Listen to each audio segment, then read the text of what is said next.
GB News. Notice our colours? We're all pretty good, aren't we? Look, you know. Very patriotic. We're doing our bit. As ever, tell us what you think. Send your views and post your comments by visiting gbnews.com/yoursay. But first, here's your 60-second news update with Sophia Wensler.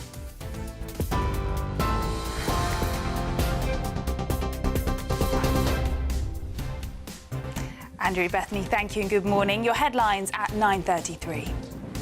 England have reached the World Cup quarter-finals after a nail-biting 3-2 win over Mexico at the Azteca Stadium.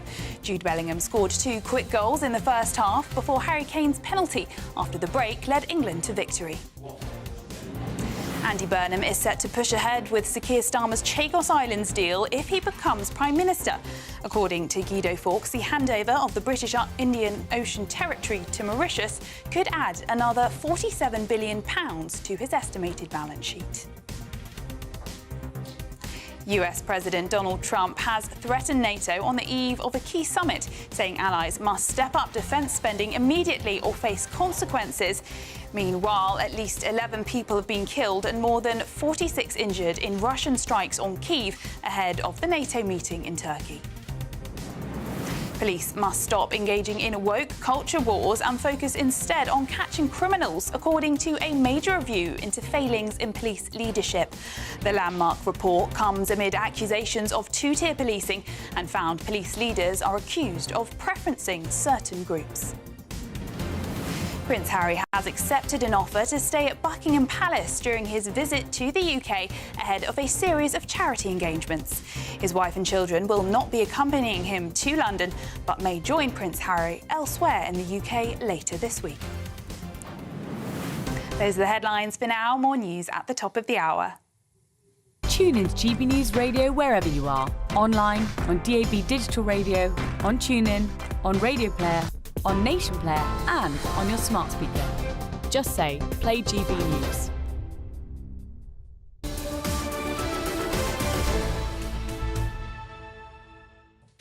Good morning and welcome to Britain's Newsroom live across the United Kingdom on GB News with Andrew Pearce and me, Bethany Elsey. Well, it was quite a night, wasn't it? And a great victory for England against the home nation in the home stadium, in that stadium where even I know we were cheated against Argentina back in 1986. The Three Lions beat Mexico 3-2 to reach the quarter-finals of the World Cup.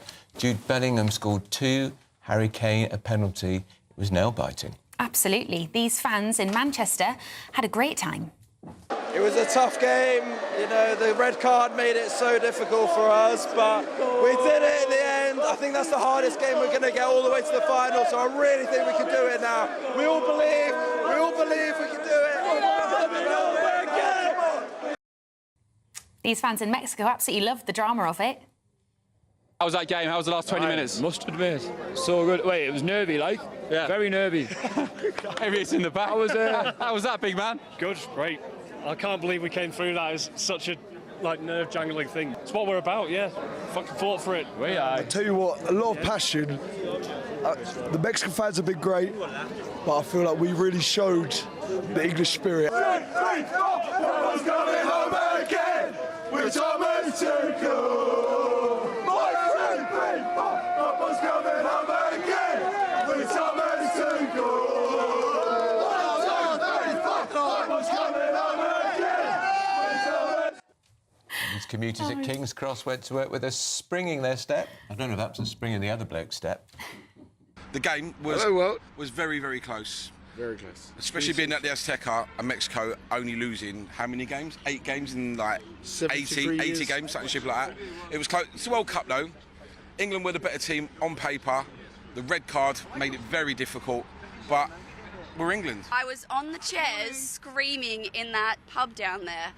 I've got to be here. I'm now an avid supporter of England and I'm not going back. I was always confident that if we didn't get through, they wouldn't get through much further either. I feel sorry for anyone who went to bed, thought, you know what, I'm going to just skip the game because they've missed out on the best scenes possible. Is it coming home? It's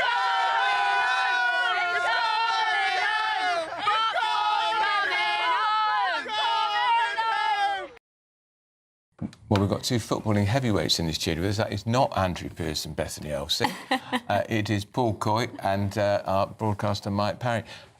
Mike Parry, you know, I've never known much about football. I do want to just say it's great that we've got where we are, but we're still only in the last 8. Yeah, but the thing is, it was A, massive victory. Because B, in that stadium. I wasn't sure we were going to get through. My old mate Peter Reid played in the famous other game in the Azteca when he was chasing Maradona and, of course, couldn't. He'll tell you it's very hard to breathe when you're playing at that altitude, and he didn't think, you know... Apparently it's only the 3rd game they've lost there. In 89. And the other thing is, I don't know if Coity was there, so I'm not trying one up on you, Paul, but... No, go ahead. Germany 1, England 5. Yep. 2001 in the Bayern Munich Stadium in Germany.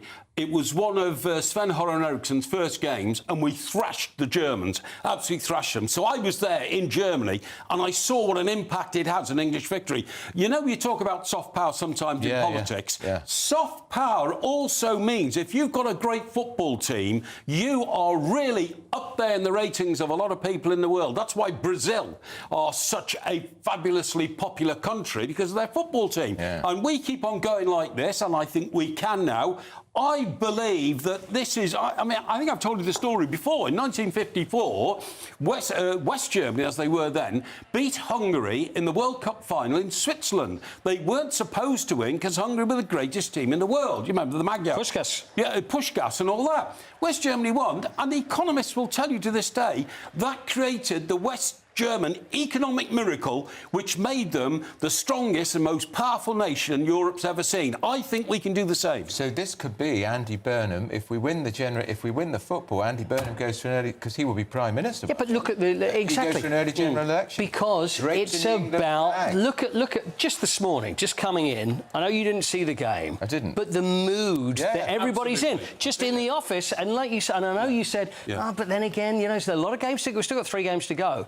This is the momentum. So we're on that. Exactly. There's always a game in every tournament where something turns and you go, that's it. This is what we were hoping for, and I think we saw it last night. What do we think? Do people in Scotland, Wales and Northern Ireland share the joy?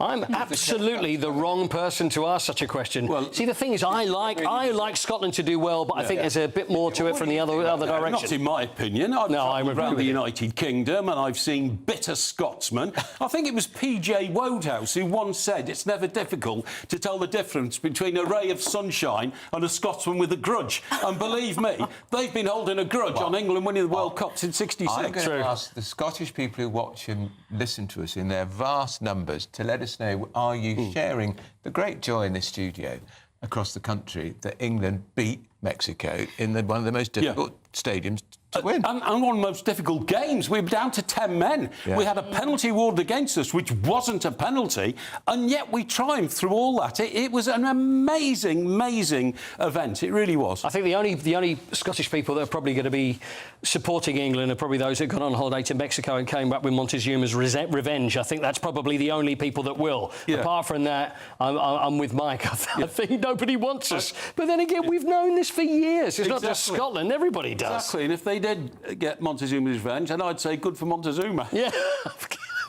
So, Paul, I was talking, in the earlier stages of the World Cup. Yes. It was always Bellingham and Kane that were at the forefront of the game, of kind of pulling the other players up to the team.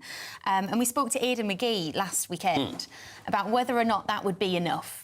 And he said there's plenty of other players who will come forward. The whole team will come together and they'll do it. But once again, we saw Bellingham and Kane. Yeah, I know, but we saw they scored the goals. So Harry Kane got a penalty. Jude Bellingham got a couple of goals. But everybody did step up, though, Bethany. We saw the difference, and that was really important. Can you explain to me? So, having had a player sent off, we played for half the match for 10 players. Well, it's a quarter of the game. A quarter. I get that. Yeah. What does that impact for the next match? He obviously can't play. Yes, but does that? Unless he's friends with Donald Trump, then there's a chance that maybe he will get away with it. That's what happened with the Belgian player. Outrageous. outrageous. Yeah. The American player against Belgium, yeah. Yeah, and Trump rang their boss of FIFA who'd given him a Nobel Prize just before the World Cup. Exactly. But what you say about us getting... Puj's made a great point there, you know, all players. It's a bit like a pop group sort of coming together to produce the great record, you know what I mean? Because they brought in Anthony Gordon. Now, Anthony Gordon had a very slow start to this World Cup. Yep. He's just been transferred to Barcelona, one of the biggest clubs in the world. He's now a European superstar, and yet he kind of flopped in the first game. Last night, sensational. So I do believe Tuchel has got this plan of moulding and mixing the talent he's got and coming up with the perfect recipe. And finally, the most important thing for me of all, and we can't... You know, we can't overstate this, is the fact they've gone to Mexico, they're playing at the Azteca, nobody wins there. Nobody wins there. 2 in the last 89. Exactly. And so in 1966, last time, by the way, we beat Mexico. Went in the World Cup. I don't know whether that actually means anything. But to go over there, 85,000, you've got 80,000 Mexican fans, 5,000 English fans, you've got the altitude, everything was against them, and they went out and they were magnificent. I assumed that they'd be playing Brazil, because I just think of the folklore around Brazil. That was another fantastic result last night. Brazil went out, and now we play their conquerors, Norway. But even I've heard of that Manchester City player. I can't pronounce it. Erling Haaland. Yes. See, have you seen the rowing? Have you seen all the rowing? See, we're going to sink their little rowboats, and then we're going to take them. I'm very confident about that. He scored twice, didn't he? He did. He is some player. Saturday night, 10 o'clock in Miami. Exactly. And are we playing at a more respectable hour next time? 10 p.m. Wonderful. And if we get through that, 8 p.m. Yeah. So, no more of these crazy late nights. If we get in the final, I'm coming into the studio in an England kit. Full kit, I think we decided, didn't we? The full kit. Tuning in for. I'm not wearing football boots. It'll have to be trainers. OK, well, I'm happy with that. Or you're just legendary Clark slip-ons, so you can do that. That's fine. That's fine with us, as long as you've got the kit on. I'm really thrilled. Gosh, I know we're trying not to get ahead of ourselves, but it really is only 3 games left. Only 3. Yeah, but, you know, you've just, of course, you said the momentum. Once you've got the big mo behind you, I mean, those players now will feel like they really can walk on water, you know what I mean? And psychologically, I think I'm right saying, Cornty, aren't I? Norway are not as big a name as Mexico at the Aztecas. I don't think so. We kind of feel to ourselves... Which country will it be in the next match? It's Miami, it's being played. Miami, so that's a more equitable climate for I would say so. It was a little warmer, but it's not as high. It's not as high. There's still going to be a few thunderstorms, but it suits us a little better. And David Beckham will probably have them all over to his house afterwards. Very good to speak to you both. You enjoyed that football talk, didn't you? We should do that more often. I did. I should get yourself fitted up for the England kit right now. Well, right now, Andrew. I think so. GBNews are paying that. I don't know. Chiefs and Hawks don't make those, do they? I don't know whether they do. As much as I can't wait to see you in a football kit, we've got some other news to get to first. So still ahead, Reform UK leader Nigel Farage faces fresh scrutiny over undeclared financial support from a convicted fraudster. We're going to have the latest. But up next, Prince Harry's coming to Britain on his own this week. Will Meghan and the children join him later? What a psychodrama it is with Harry, isn't it? It never stops. But first, Holiday Sun is the forecast for the European destinations.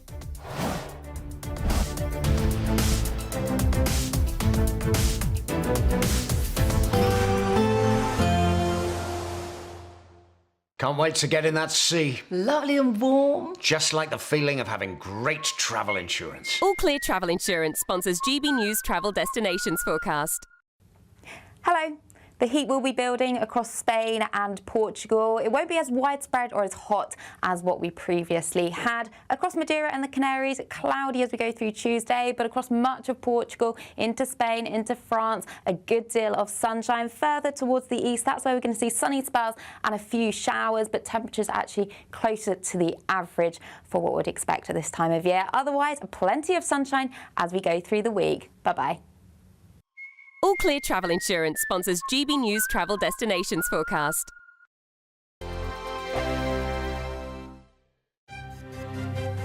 GB News Breakfast. Every day from 6 a.m.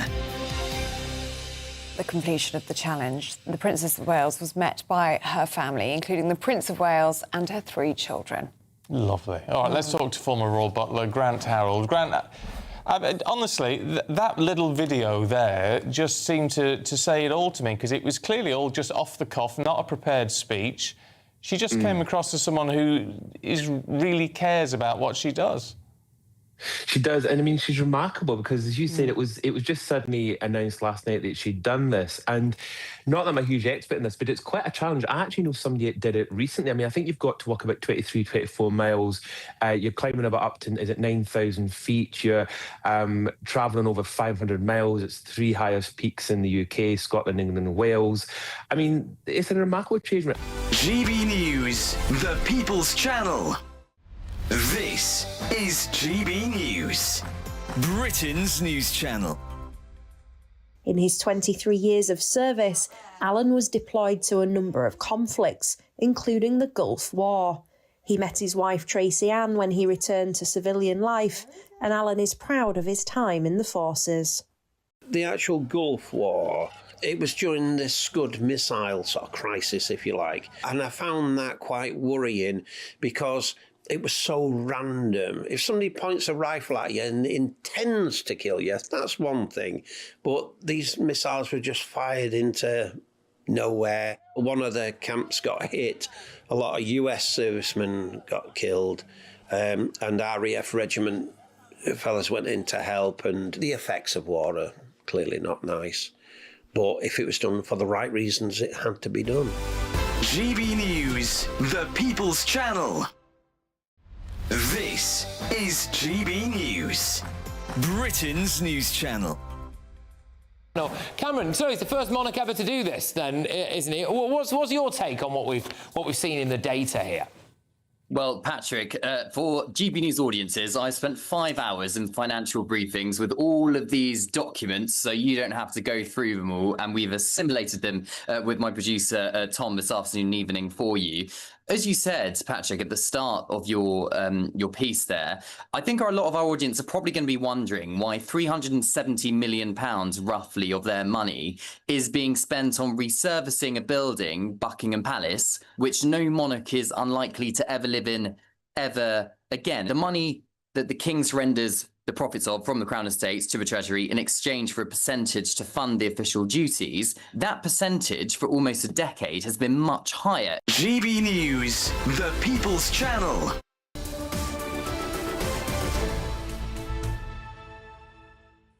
Welcome back. It's almost 10 to 10. Where's the morning gone? Aye. That's the football. It's all the excitement over the football.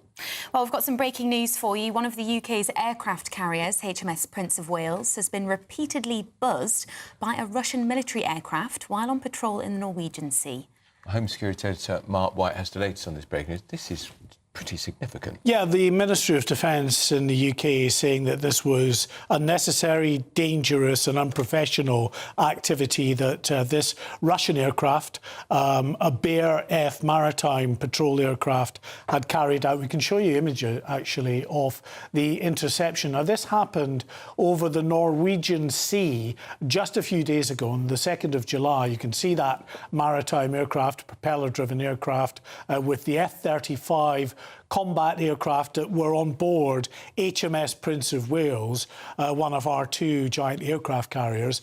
It is actually working now on behalf of NATO in the High North. So this is the area. You remember all of the fallout because of the concerns that the Americans had, that Donald Trump had about Iceland and his threat to effectively take over Iceland, that prompted Europeans to do much more in terms of upping their effort to patrol that area of the High North, which is becoming increasingly more contested because the seas around that area, due to the rise in global temperatures, has been melting. It's making that sort of passage through the northern latitudes more accessible, and as a consequence of that, we've then got these incidents that are taking place between militaries. So this is really dramatic images. You can see how close, of course, the F-35 is to this Russian Bear. But what the Ministry of Defence has said is that this aircraft flew repeatedly low in front of and over the aircraft carrier, dropping sonar buoys very near the aircraft carrier as it did. clearly, if they'd struck the aircraft carrier, they could have damaged the aircraft carrier. There's no doubt about that. But it is dangerous, unprofessional. It's the kind of thing that could lead to a miscalculation, lead to some kind of accident, because you've got aircraft carriers, aircraft, and accompanying now, of course, combat jets from HMS Prince of Wales, all in that small airspace, buzzing this aircraft carrier why repeatedly. Are they dropping sonar buoys so close to a major British aircraft carrier? What's the point of it? And this is the point that, you know, the MOD say it's very unprofessional for the Russians to be doing that. Now, we have our own fleet of maritime patrol aircrafts, the P-8 Poseidon aircraft. We've got 9 of them. This is, by the way, the HMS Prince of Wales that you're seeing at the moment. One of our giant aircraft carriers, about 75,000 tons, huge, comparable, not quite as big as the Americans, but, you know, close to as big as the American supercarriers. It's on patrol. It's got 12 F-35 and accompanying helicopters on board at the moment as it patrols that area for NATO in the high north. As I was saying, our maritime patrol aircraft do drop sonar buoys as well, looking for the likes of submarines. But the Ministry of Defence would point out that they would never do that so close to any kind of shipping that could potentially endanger them. Because if you're dropping these, I mean, they're hefty bits of kit, you know, they're probably bigger than a couple of car batteries, and you drop them from your aircraft at height, and if it was to collide with a ship, it could cause serious damage to the flight deck, the control tower, whatever it might come into contact with aircraft on the flight deck. So clearly very, very concerning. But Mark, the Ministry of Defence haven't yet said whether or not they believe that that was actually the intention. Well, what the intention was by the Russians, obviously, because demonstrably that's what we saw, was that it was buzzing the aircraft carrier at very low altitude and far too close to the aircraft carrier to be responsible and safe. And that's what the MOD are pointing out and highlighting by giving us this breaking news story this morning. Mark White, thank you for that. We'll have more on that, I'm sure. We want to talk to you later in the programme about Chagos, because it seems that absurd deal is back on under Burnham. Well, yes, it could be, but if it does, you can imagine what that's going to mean in terms of the relationship with Donald Trump, because he has made it very clear he is anti the Chagos deal. Right, we'll be back to you. Now, breaking news, Prince Harry, the invitation for Prince Harry to stay at Buckingham Palace has been withdrawn. He's coming to Britain today. After much speculation, a Duke of Sussex spokesperson confirmed the offer has, Andrew says, has been withdrawn at the last moment. Let's get more from our royal correspondent, Cameron Walker. Well, a bit of a mess is how I'm going to describe this morning, both of you. Good morning to you. Yes, so Prince Harry, his spokesperson, basically told us and a number of other outlets that he had accepted an offer to stay in a building behind me in Buckingham Palace while he's in London. He's due to arrive today. But then subsequently we were told by the palace that actually what had happened was he had formally denied, he'd formally withdrawn that the request for accommodation on Saturday morning. He basically declined the offer of accommodation, I should say, on Saturday morning, but then subsequently accepted it a few hours later, by which time the palace said it's too late logistically to organise the right level of staffing and hospitality and all the other logistics that need to take place in order to have Prince Harry stay inside Buckingham Palace. The other point they made is, of course, Prince Harry has a case against the Daily Mail, which is due to conclude, or the results are due to be published on Tuesday, which puts the King in a compromising constitutional position as monarch. Then I understand that Prince Harry is still expecting to stay in Buckingham Palace. So the question this morning, both of you, is where is Prince Harry staying? Because he thinks it's in the palace. The palace says no. Fascinating. It's always a psychodrama, isn't it, with Prince Harry? Can never be straightforward. He's got plenty of mates. Some very nice hotels in London, Prince Harry, actually. I think you can probably run to a few of those. I think you're probably right. Number of books, copies he sold of that book. Absolutely. Cameron, thank you very much. Lots more still to come on the programme, including Britain's first weight loss drug going on sale in pharmacies.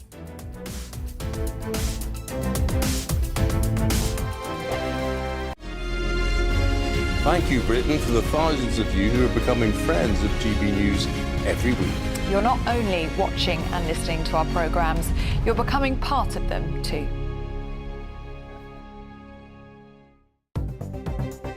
Good morning, this is the latest AI travel news from GBnews.com. The M6 junction 41 at Exit is closed in Cumbria. The A610 eastbound is closed after the M1 junction 26 near Nottingham. The A38 is closed at Saltash Tunnel in Devon. The A5 southbound is closed after the A422 in Northamptonshire. There is a stranded vehicle causing slow traffic on the M54 westbound near Wolverhampton. The M42 northbound at Junction 6 has a lane closed. In Scotland, the M74 southbound Junction 22 off Slip is closed. And on the trains, Chiltern Railways are delayed between Gerrards Cross and London Marylebone. For more travel news, go to gbnews.com. We're celebrating a golden summer with your chance to win a real gold bar. That's right, a fine gold bullion bar worth over £5,000 could be yours. We're also going to make sure your finances are fabulous with £60,000 in tax-free cash. For a chance to win, text GOLD to 63225. One entry costs £2.50 plus one standard network rate message. Or text BONUS to 63225. 5 entries cost £5 plus one standard network rate message. Go to gbnews.com/win. Entry start at £2.50. Call 0903 686 3232. Calls cost £2.50 plus your network access charge. Or post your name and number to GB22 PO Box 8690 Derby DE1 9TT. UK only. Entrance must be 18 or over. Lines close at 4 p.m. on the 21st of August. This is a network giveaway. Entries will be pulled. Please check the closing time if listening or watching on demand. Good luck. At the stroke of midnight, the news doesn't stop, and neither do we. Day in, day out. Forget stuffy late-night TV shows. We're giving you a front-row ticket to the centre of the political universe. Because breaking news doesn't wait for the morning. And neither do we. Join us for one of the most controversial and volatile times of politics in human history. A very big story. Big story over here. You won't get this anywhere else. The Late Show live at midnight, every night. Only on GB News. From the school run to the home run, watch a new show for all of Britain. So he can say whatever he wants. A straight talking show where all voices are heard. And, you know, when are we going to stop talking about smashing the gangs and actually do it? With the stories that matter from every part of our country. There's a bit of a crash landing there for your Chancellor. Bold, fearless and standing up for you. That's me, Martin Daubney, 3 p.m. till 6 p.m, weekdays, here only on GB News. The People's Channel, Britain's news channel.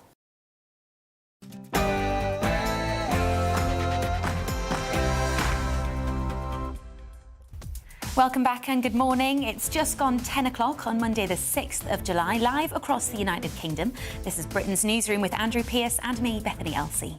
Well, guess what? They've gone and done it. England are through to the quarter-finals of the World Cup. I'm so proud of the mentality and the will of this team. 5 goals, 2 penalties, 1 red card, 11 minutes stoppage time. Exhausting, isn't it? The Three Lions beat Mexico 3-2 in a real thriller at the Azteca Stadium. And the fans, well, you can see for yourselves, they loved it.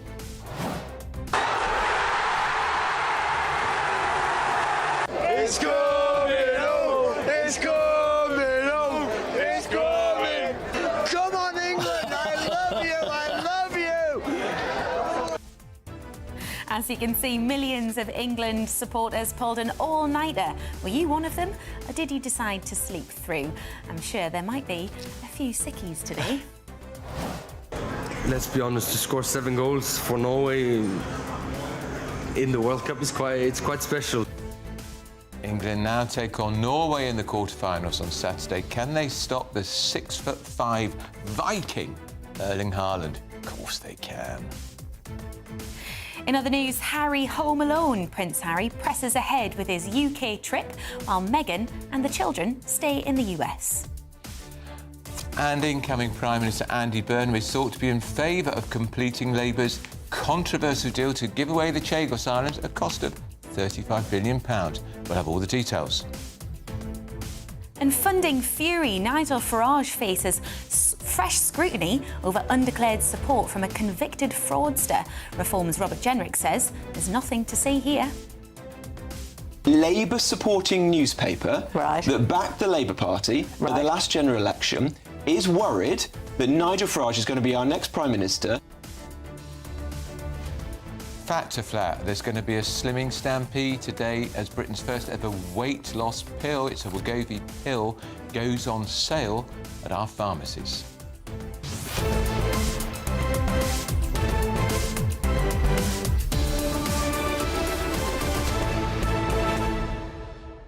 Now, you've got one over me on the football, Bethany, because you got up early to watch the highlights. Andrew, it's coming home. I don't want to get ahead of myself, but actually I do, because I think it's coming home. Well, I have a habit in the morning, radio, and had the radio on, and they didn't mention it till... And I decided leaving the house, thought, they haven't mentioned the football, we must have lost. Do you know, I actually feel really great for Saka, because in the last World Cup, he didn't have a great time in the penalties. I'm sure we all remember that, and the response to that actually was horrific. But he really, really supported the team in this match, and, of course, supported Bellingham to get that first goal in the back of the net, so well done to him, and, of course, all the lads. Well done, England, well done, and well done to those 5,000 people out spending all that money, Bethany. Because it would have been hot and the altitude. Anyway, tell us what you think. And if you are Scottish and Welsh, tell us, are you sharing in the jubilation, the elation that has swept the GB Newsroom in most of England today? Send your views and post your comments by visiting gbnews.com/You'll Say. But first, here's your news with Sophia Wensler.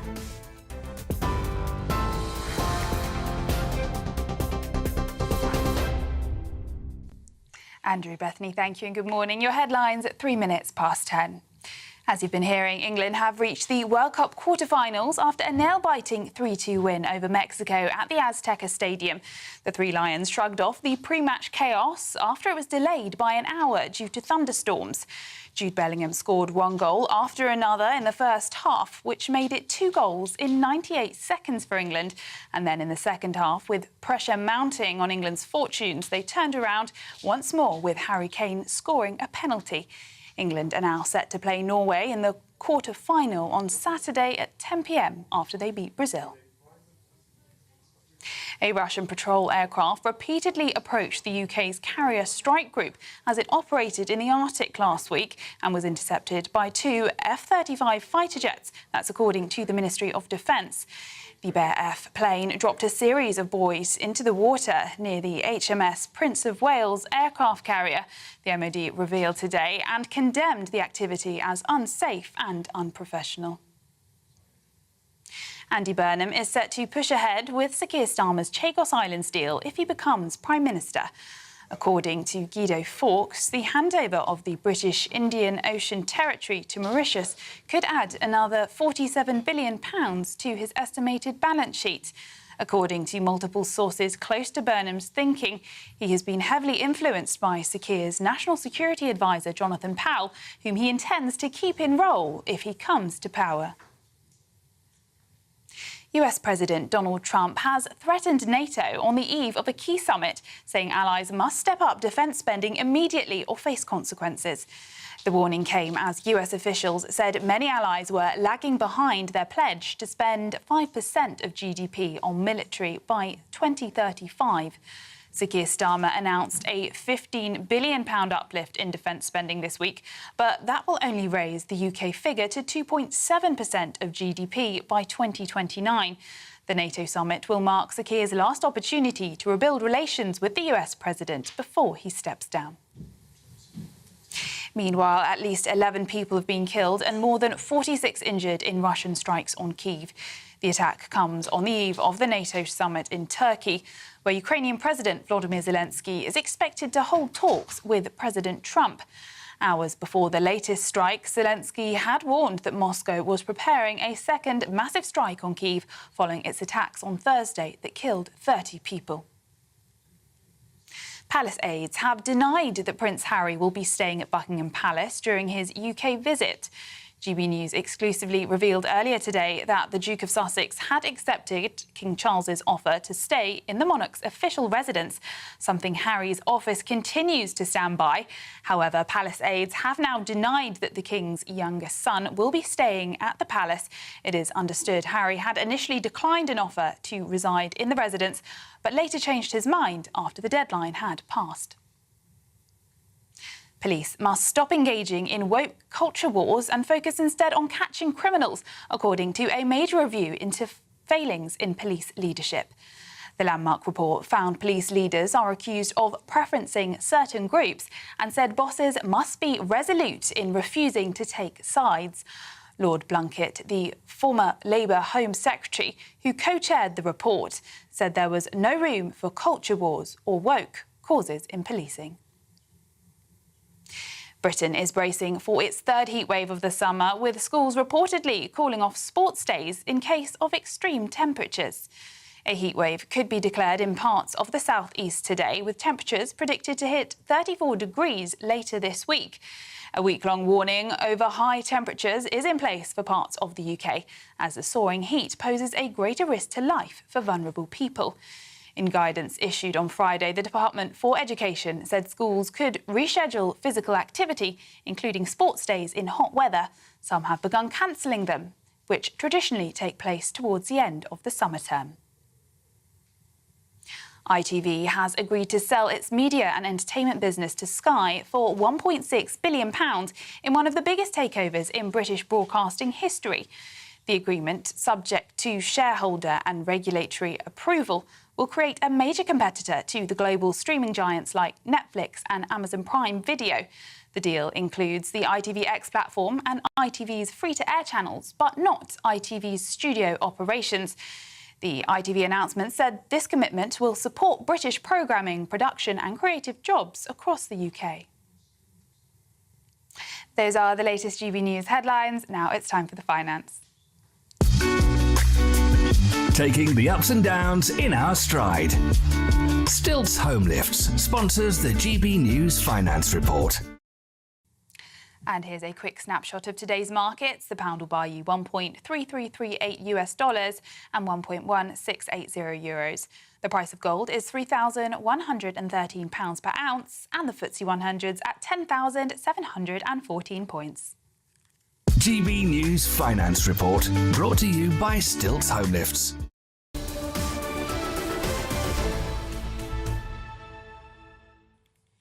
Hello, welcome back. This is Britain's Newsroom, live across the United Kingdom on GB News with Andrew Pearce and me, Bethany Elsey. Well, what a night, what a victory for England. You saw the highlights. I did, absolutely. Well, I mean, 3 absolutely brilliant goals. And also, it felt like England were against the odds. The Mexican fans had disturbed them overnight, the altitude. They were one man down in one part of the game. Goodness me. But anyway, they came through 3-2 to reach the quarterfinals of the World Cup. Jude Bellingham scored 2 and Harry Kane converted a penalty into the nail-biting match. These fans in Manchester, have a look for yourselves. I think you could say they rather enjoyed it. It was a tough game, you know, the red card made it so difficult for us, but we did it in the end. I think that's the hardest game we're going to get all the way to the final, so I really think we can do it now. We all believe we can do it. Well, the football writer Harry Harris, who's covered more than one World Cup in his time, joins us now. Harry, people are saying this is the best World Cup win for England since 1966 and all that. Well, that was certainly the best result in terms of winning the Cup. Put it in a perspective for us. How do you compare it? Well, I mean, as you say, I go back a long way. It compares very favourably as a result. You know, beating our home nation and qualifying under all those adverse circumstances. Of course it does. But, you know, I've seen many, many more better England performances, and even the manager, Thomas Tuchel, has suggested there's far, far more to come from this England team. I see the fans were talking about the red card, and that added to the adversary. But I've got to say, given our special relationship with the USA, I'm sure Trump will rescind the red card or suspend it at least. What is the truth about that? How controversial is that, Harry, that Trump somehow got a red card rescinded for one of America's star players? Well, I mean, it is something that I've never heard or seen before in all the World Cups I've ever covered or researched. And clearly, you know, one of the mandates and one of the cornerstones and pivotal platforms of world football and any football is non-interference by government. And here you have a blatant interference by Donald Trump with his power at FIFA, orchestrating an advantage to the USA against Belgium. It is absolutely outside of the ethics of the game, the laws of the game, and anything else you might describe. And if he's going to do it for one, why not for England? As I said, we have a special relationship with the USA, so I'm sure Trump can swing that one for us. Harry, the first few games in this World Cup, some said the first half of the matches were, you know, a bit disappointing, and then they brought it back in the second half. This game, however, was a completely different story. Why do you think that is? Well, in all the World Cups I've covered with England and been in their camp all the way through, they're notoriously poor starters, and it's because it's not how you start, it's how you finish, and you have to evolve in a World Cup tournament. France have been absolutely magnificent from the start, but who's to say that they're going to finish well? Brazil have started very well, now they're out. So, it's an evolving process, as I said, and I think England are evolving. They are certainly coming more into their own. The strategy that our German coaches always wanted is paying off. And while everyone now has got World Cup fever, this wasn't for me. Right from the start of this tournament, I predicted on GB News that England would win it and football would be coming home. So it's no surprise to me. Oh, well, that's fascinating. And Harry, I know that you were in Mexico City at the Azteca in 1986, famously when Maradona's hand of God denied us victory in that game, Peter Shilton.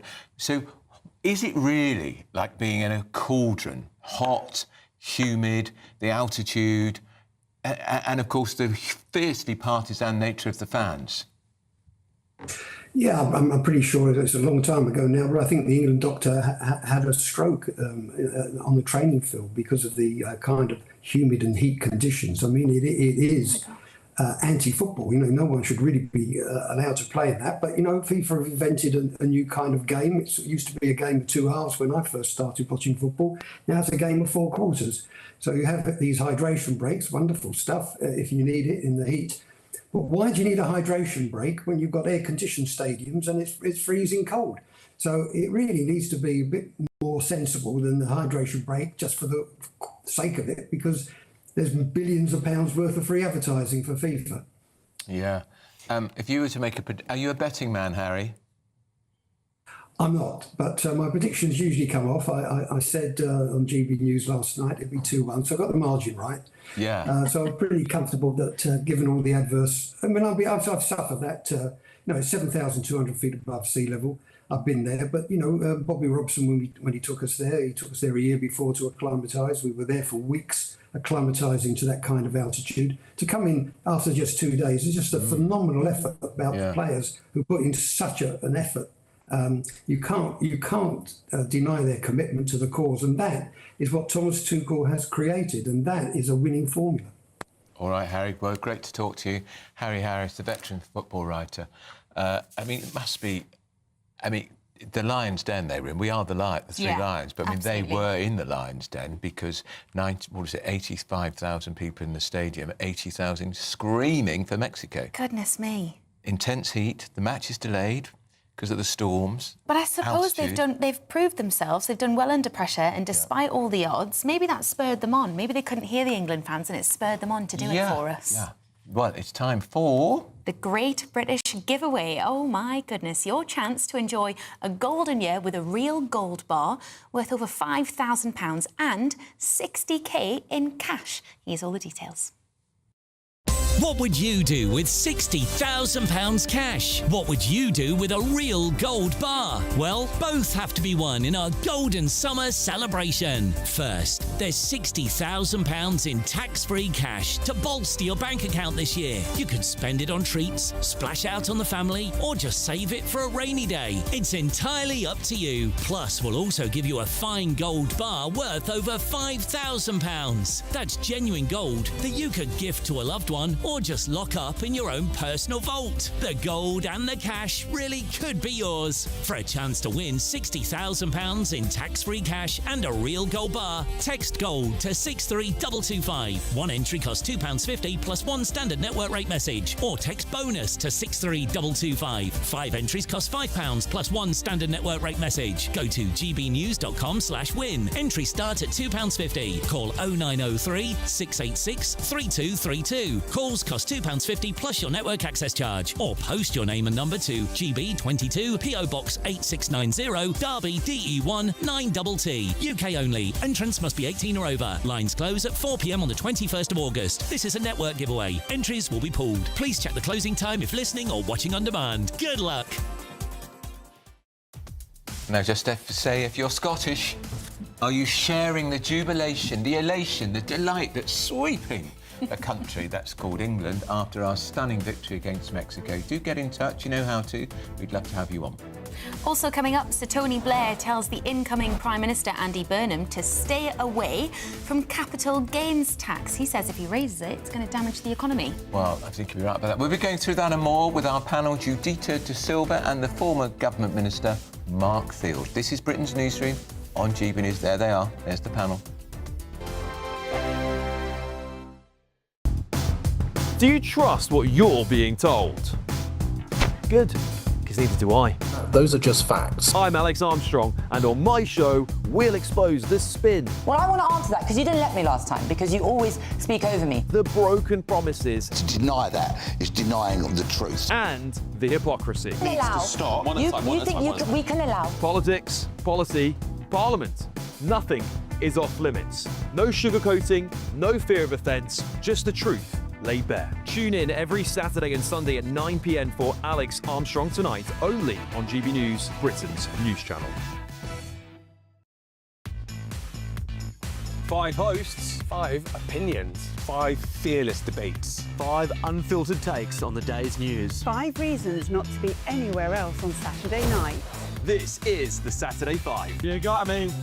You got me good there. Britain's biggest Saturday night TV show. It's not a bad brand. Yeah. Uncensored. Very, very racy tonight on the unpredictable. What does she say? Can you translate it for us? And always entertaining. And how can a country go from being led by William Wallace Saturday nights from 6 p.m. only on GB News, the People's Channel. Britain's news channel. You're going to want to stay tuned, trust me. Join me, Nana Akwe, for an informative, interactive news programme with a difference. It's fun. No, he didn't say that, though. I'm so surprised. I think there's an element of truth to that. Join me from 3 p.m. every weekend, only on GB News, Britain's news channel.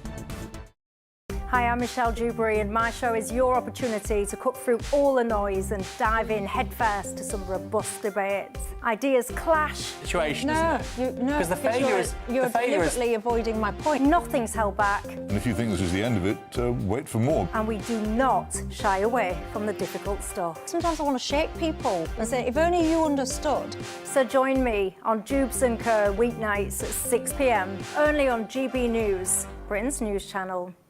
At GB News, we love to hear from you, our loyal community. So drop us a line at gbnews.com/yoursay. There you can talk to each other and also to the presenters live on air. gbnews.com/yoursay, because GB News is your channel, Britain's news channel. You want to know what's really going on in the corridors of power? Labour don't know what to do with you half the time, and that makes you quite lethal in the chamber. Get behind the headlines with Chopper's Political Podcast. Join me, Christopher Hope, as I sit down with the great and the good of British politics. We'll see where this ruling takes us. These are the stories shaping our nation. Chopper's Political Podcast, available now on all platforms. Listen in and stay ahead.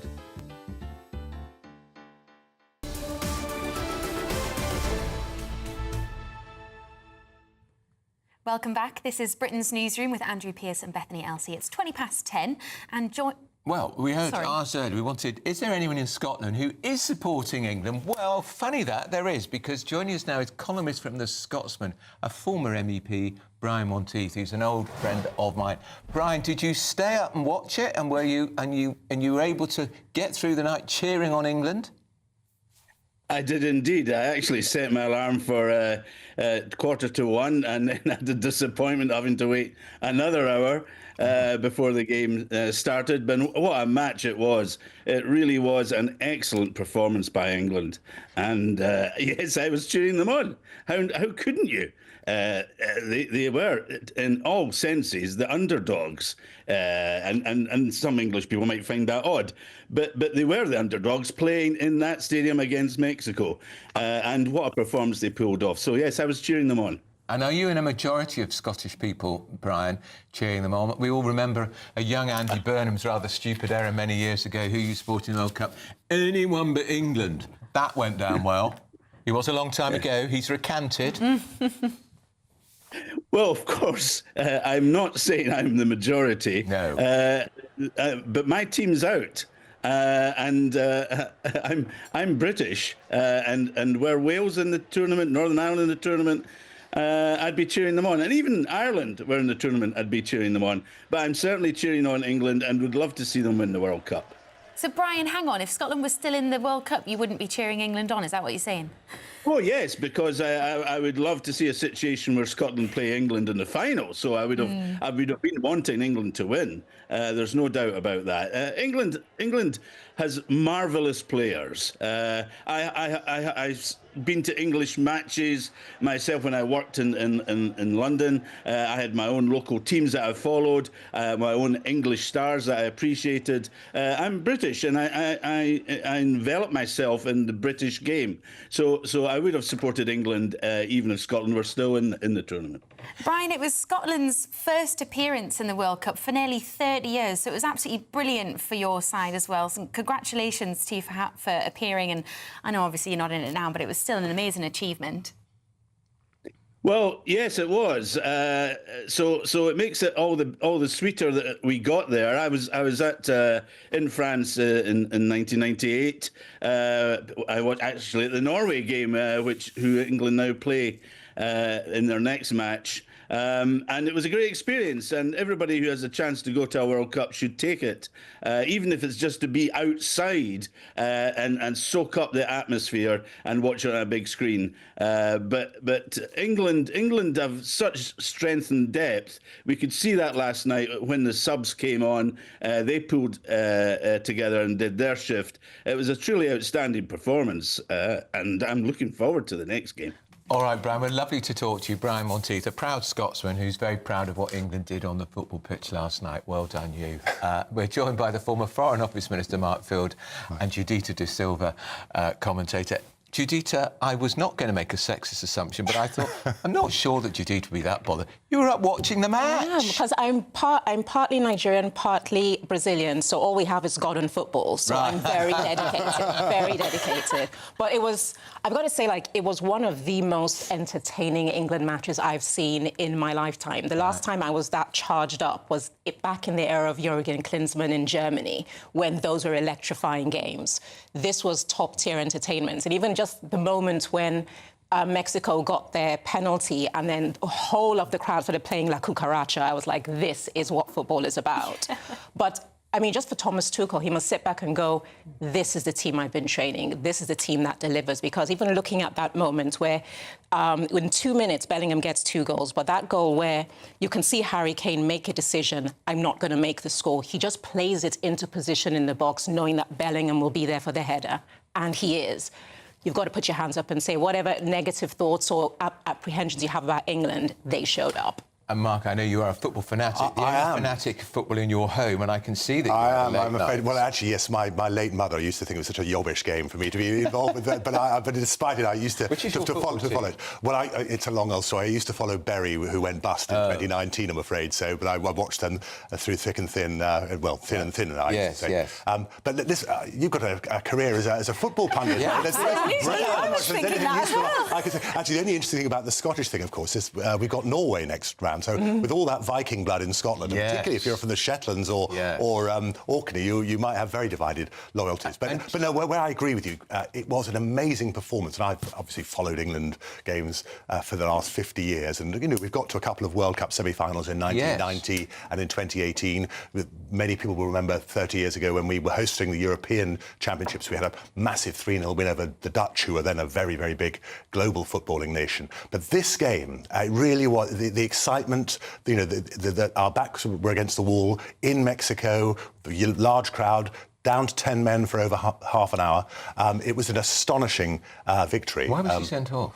It was a bad tackle. I think, actually, funnily enough, the one thing that has been true about much of the refereeing, partly because we've got VAR, it's been first-class refereeing, actually. No.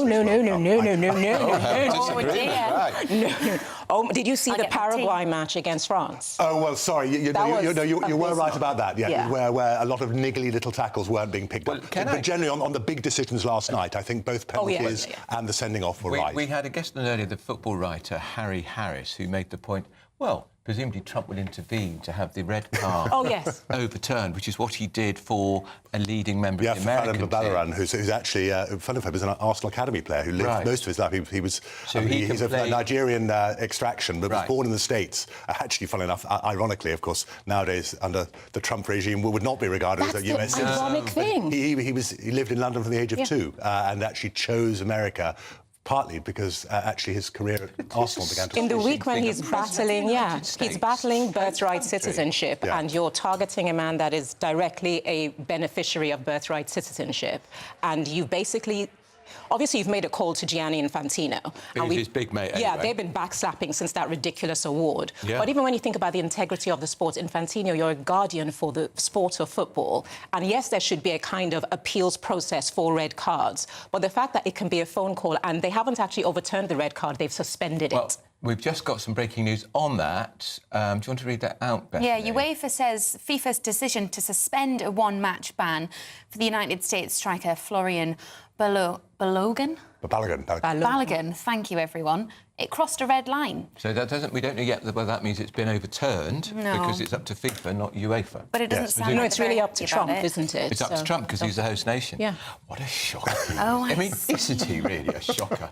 It's unbelievable. No, but I'm just hoping that, you know what everyone said, nothing can be more corrupt than Sepp Blatter. Infantino has achieved the impossible. So I hope this is the beginning of the end for him. He's not watching with his lawyers. Oh, yeah, sorry.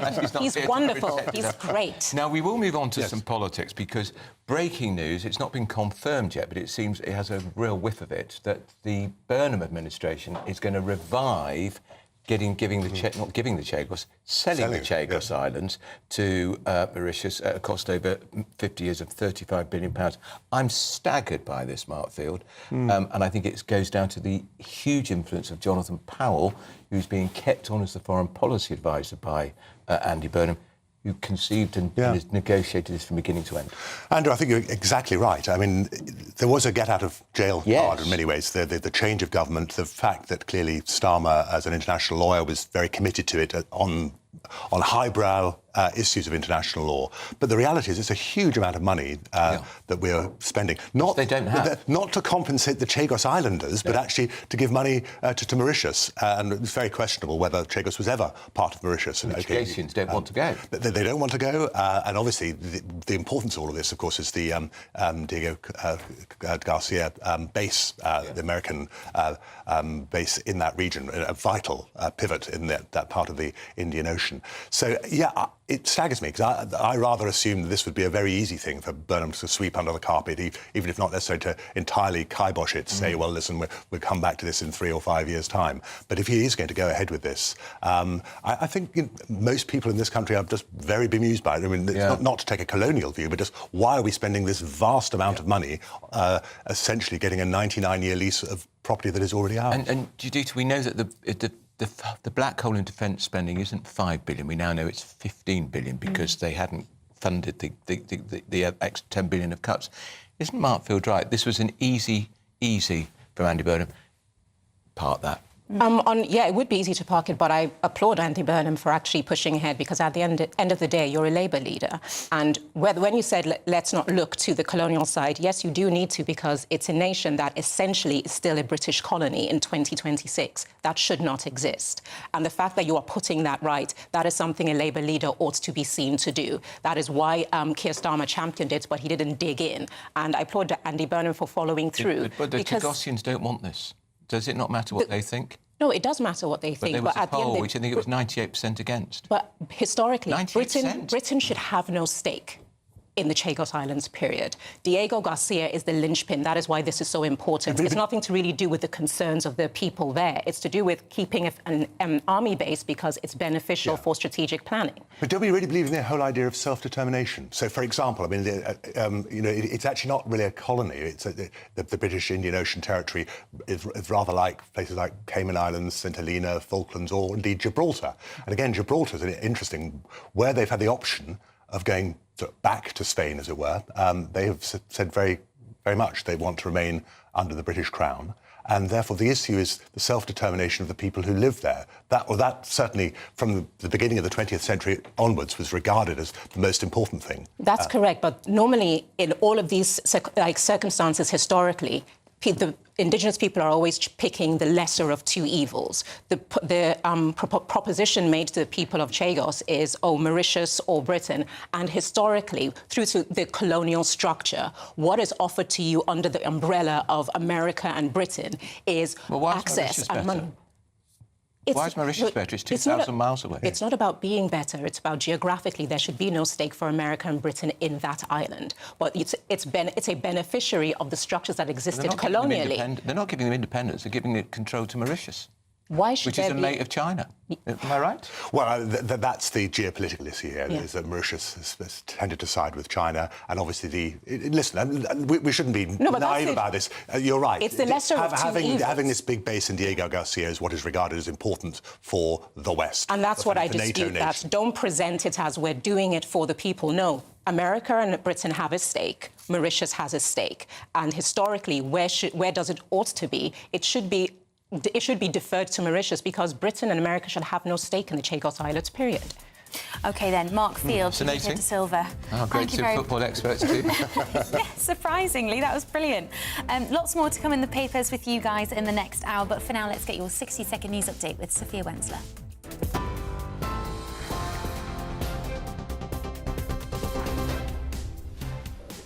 Good morning. Your headlines at 10:33. England have reached the World Cup quarter-finals after a nail-biting 3-2 win over Mexico at the Azteca Stadium. England will now play Norway in the quarter-final on Saturday at 10 p.m. after they beat Brazil. Andy Burnham is set to push ahead with Sir Keir Starmer's Chagos Islands deal if he becomes Prime Minister. According to Guido Fawkes, the handover of the British Indian Ocean Territory to Mauritius could add another £47 billion to his estimated balance sheet. US President Donald Trump has threatened NATO on the eve of a key summit, saying allies must step up defence spending immediately or face the consequences. Meanwhile, at least 11 people have been killed and more than 46 injured in Russian strikes on Kyiv ahead of the NATO meeting in Turkey. Palace aides have denied that Prince Harry will be staying at Buckingham Palace during his UK visit. Royal sources say the Duke had not formally responded to the offer of the accommodation at the royal residence by the deadline and was told over the weekend that he could no longer stay. Those are the headlines for now. More news at the top of the hour. Tune in to GB News Radio wherever you are. Online, on DAB Digital Radio, on TuneIn, on Radio Player, on Nation Player and on your smart speaker. Just say, play GB News.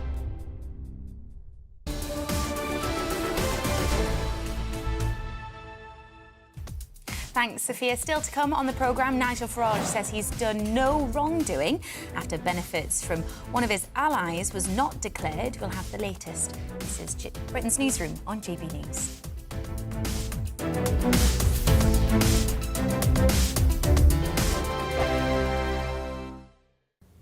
Good morning. Welcome to your GB News weather update from the Met Office. We have outbreaks of rain across the northwest of Scotland today. That will generally ease.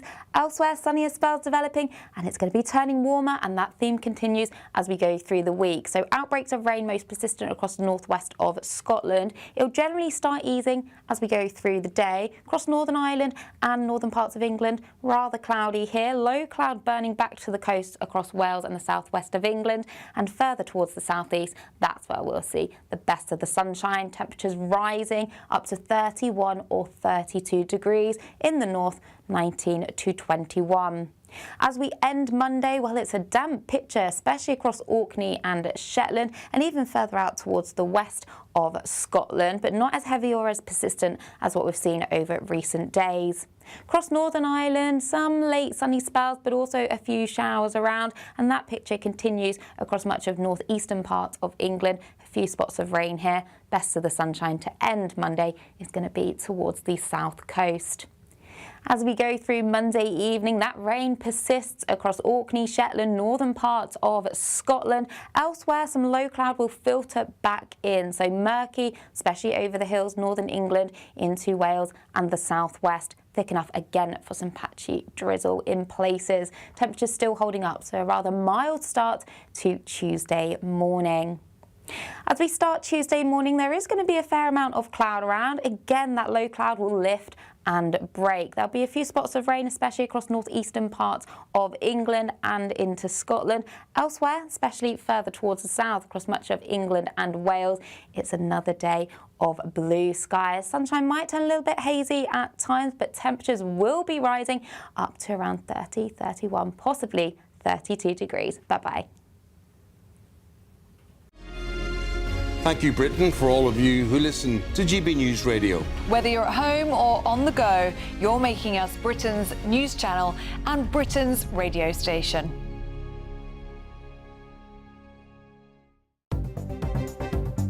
Good morning, this is the latest AI travel news from gbnews.com. There is a collision on the M25 clockwise near Potters Bar causing delays. The A610 eastbound is closed after the M1 junction 26 near Nottingham. The A38 Saltash tunnel in Devon is closed. The A5 southbound is closed after the A422 in Northamptonshire. In Scotland, the A75 eastbound exit slip at Gretna is closed due to roadworks. Across Wales, the A470 is closed both directions between Tallachdu and Liswen near Felinfach due to a serious accident. And on the trains, Chiltern Railways has major disruption between Gerrards Cross and London Marylebone. For more travel news, go to gbnews.com.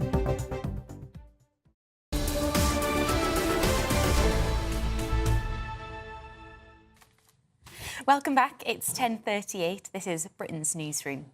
Well, in the last hour, we've learnt that Prince Harry will not stay at Buckingham Palace. It's been on, off all week. Definitely not going. Definitely not going now, apparently. It's been withdrawn. Well, we're joined now by royal historian Alex Larman. Morning. Alex, what's been going on here? How come he isn't allowed to stay anymore? Well, the technical reason why he can't stay is because apparently he would have had to have said that he was staying by the end of last week, and he didn't do so.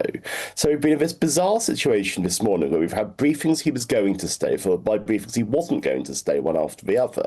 But I think that this is very much a fault of the Sussex camp rather than the royal family, because the whole thing is looking chaotic. I mean, all his visit this week, there have been briefings and counter-briefings about will he be with Meghan, will his father see his grandchildren, and so on. And the trouble is that all of this is likely to be overshadowed by what's coming tomorrow, which is going to be the judgment in his phone hacking case against Associated Newspapers.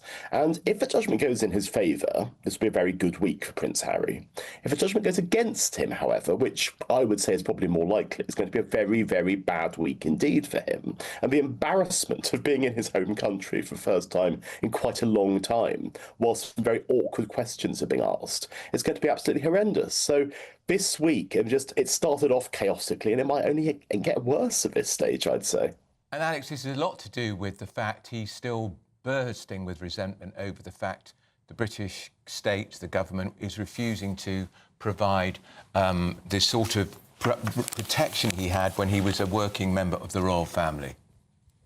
Oh, absolutely, Andrew. And I think one of the difficulties is that it's been contradictory, because over the last few months, I mean, if you remember, there was a lot of court cases in which he tried and failed to sue the government to be given this protection. Then it was briefed to the papers, possibly by his own side, that he was going to be given this protection after all. And then it was said again he wouldn't be getting this protection. So it does seem that everything involving Prince Harry at the moment, I mean, let alone his wife, is very much something which it's very much up in the air. And so we don't know at the moment exactly what's going to happen, but we do know that this issue of his security, on the one hand, of course, as a major public figure, he has legitimate concerns. He is a target for all sorts of disaffected groups, and it's not just people who are ardent ardent royalists as far more dangerous characters than that. But then a lot of his income, which has been derived from things like Netflix and his book Spare, he has said he needs this money for his own private security, which, OK, that might be the case. But it's still quite rich that he's turning around and saying that you and I as taxpayers should be paying for him when he's in this country. And of course, the deal that was agreed was that if he was on royal premises, i.e. Buckingham Palace, he would be given this taxpayer-funded security. But if he's not, I mean, if he's just, because apparently some of the time he's in Britain, he's just going to be seeing friends of his. And you think, well, with the best will of the world, why should we be paying for his security if he's just on a jolly? So would that have been the case if he was just staying in Buckingham Palace? Because surely if he'd accepted that invitation, he would have then got the security, and he then could have also brought his wife and children along to do some of the things that have been reported in the last week, like visiting Princess Diana's grave ahead of her 65th birthday, like allowing Lilibet to see King Charles for just the second time in her lifetime. It seems bizarre that he wouldn't take them up on that offer. It does seem bizarre, but of course there's been a lot of very contradictory briefings coming from the Sussex camp. And of course the question that we have to ask at the moment is, does Meghan herself actually have any intention of coming to Britain at all? Because bear in mind, she hasn't been here since 2022, since it was the late Queen's funeral. And she's not a stupid woman, despite what some of your detractors might say. She is somebody who is quite savvy, and she knows she is absolutely detested in this country. I mean, far, far more than he is. So I don't blame her, actually, for not particularly wanting to come back to Britain, because even though the purpose of her coming back is supposedly to be doing all of these very theoretically commendable things like going to see Diana's grave and going to the Invictus 1 year before it happens, events and so forth, I don't believe she's ever really intended to come here. If she does come here for a couple of days, it will be to make a point. But there's certainly no question of her staying at Buckingham Palace or anything like that. And, of course, in all of this, we shouldn't forget, Alex, that the King is a man of a certain age now. He's not very well. He's still being treated for cancer. And this willy-wonty, this constant stress, can't be doing him much good. As we read in some of the papers today, the royal family this week, they're getting on with their job, performing many, many engagements. Oh, absolutely. And I think that what you can see is that Harry is very much concentrating on himself and his family, which on one level is commendable, but he is not looking remotely at his wider family, the royal family. And there will be people who have sympathy with him. There'll be people who say that Harry's been treated badly and that he's been essentially hung out to dry and that all of this is making an example of him. There'll be many, many more people who think that he has behaved atrociously and that he's essentially betrayed his family with his publication of his memoir and of the constant digging, the constant sniping at them. So you think to yourself, well, does he actually deserve to be welcomed back into the fold? Because the King is a forgiving man. And actually, I've read quite recently that the King is in touch with Harry on quite a regular basis, and that it isn't an estrangement as exists between Harry and William, who have no contact whatsoever. I mean, not even via intermediaries. So it's going to be, I think, a very eventful week. And if I was Charles, I'd be hoping it was a slightly less eventful week, because it just seems like everything at the moment, whether it's Andrew, whether it's Charles, whether it's Harry, it's all a bit much for a man who, as you say, is not in brilliant health and he is in his late 70s. Do we know if Harry's going to meet with the King? Well, we've had contradictory briefings. I mean, if he'd been staying at Buckingham Palace, I think we could have guaranteed he would have met with the King. But as it is, you just don't know. And of course, what we definitely don't know is, will the King be seeing his grandchildren? Because as you say, he hasn't seen Lilibet except once. I mean, that's quite a sad thing. I mean, taking out every kind of royal status. I mean, for a grandfather simply not to see his grandchildren, I mean, you've got to feel for him on that level. Absolutely. Alex Larman, thanks so much for joining us. That's the royal historian, Alex Larman. Prince Harry, of course, arriving at some point later today. I'm sure we'll bring you all of that as and when we get it. Absolutely. Still to come on the programme, the incoming Prime Minister, Andy Burnham, is rumoured to be in favour of completing Labour's Chagos Islands giveaway. Surely he could have learned from Sir Keir Starmer's mistakes, eh? Well, he made a lot of them, so we could have learnt from certainly a few of them. But first, if you're in search of some holiday sun, here's the forecast for some of those top European destinations.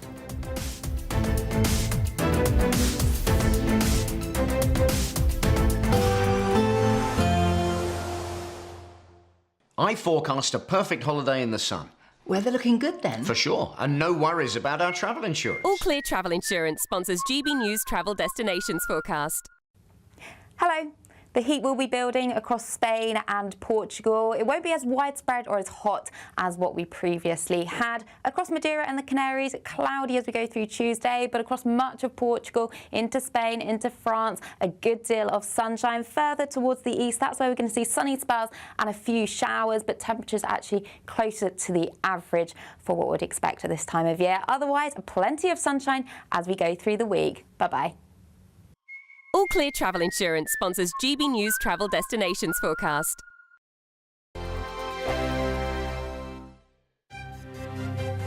GB News Breakfast, every day from 6 a.m. And it's Father's Day. I don't know if my dad's up yet. If you are, happy Father's Day. He's already texted. Is he? He's tuning in. Mr. Reaper, good morning to Yeah. you. Sunday, well, speaking of Sunday lunches, he'll be having a roast pork joint later, courtesy of myself. Good, good. Cards and gifts are a big part of the day, of course, but it's also important to remember that there is more to it than that. Yeah, because it's not just about one day, is it? Actually, it's like, what do dads do? And healthy fathers, a healthy sort of father-son, father-daughter relationship builds strong families, builds strong communities and helps build a strong country, actually. Well, that is why mentoring the next generation matters more than ever. So take a little extra time today. Make sure you do, to appreciate not just the fathers or the grandfathers or the uncles out there, but any strong father figure that you may have. GB News, the People's Channel. GB News Breakfast, every day from 6 a.m. Welcome back to Breakfast, 25 minutes past 6. And breaking news this morning, the TV presenter Jeremy Clarkson has revealed that he's been diagnosed with aggressive prostate cancer in an emotional video. In the scenes, he's telling his co-stars Caleb Cooper and Charlie Ireland, his land agent and his farm manager, and they're both devastated, as you can imagine. You know, it's a huge bombshell to drop on them. He's only 66. He's made no secrets that he's maybe not lived the healthiest lifestyle. After the heart problems, he bemoans having to eat Greek yogurt and kale and whatnot. But following this, I think he's going to have a complete lifestyle overhaul even further, and just fingers crossed the treatment proves effective. GB News, the People's Channel. Good afternoon, Britain. Weekdays from midday. Hello there, Emily and Tom. Yes, some breaking news in the last few moments from Kensington Palace regarding our future king, Prince George of Wales, the oldest son of the Prince and Princess of Wales. The short statement from Kensington Palace reads, Kensington Palace can confirm that Prince George will attend Eton College in September. That news just coming in from the royal household in the last few moments. This clearly is, well, perhaps not surprising news for those in royal circles. Eton College, the most prestigious school, arguably in the country, educating 20 prime ministers and, of course, Prince George's own father and uncle, Prince William and Prince Harry, as well as 2 Dukes of Gloucester, the Duke of Kent and Prince Michael of Kent as well. So that confirmation just coming in from Kensington Palace. £63,000 a year it costs to send a child to Eton College. GB News, the People's Channel. To all of you who voted for GB News to win at the Trick Awards for the 4th year in a row. The winner is GB News. Thank you so much for voting for us. It's because of you that we're so proud to be the People's Channel, and it's because of you that we are Britain's news channel. It's voted for the people who watch us. Well, we've got the best viewers in the world, haven't we? The most loyal viewers. Thank you.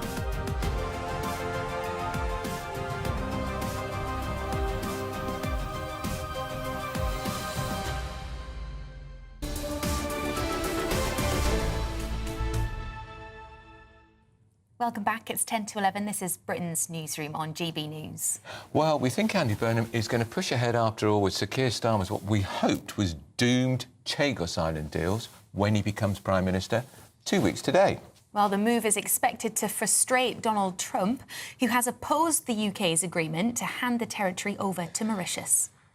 So we've got Catherine Forster with us, who's political correspondent. Now, you're going to be going to the NATO summit in Ankara this week. Well, Trump and Starmer will be there.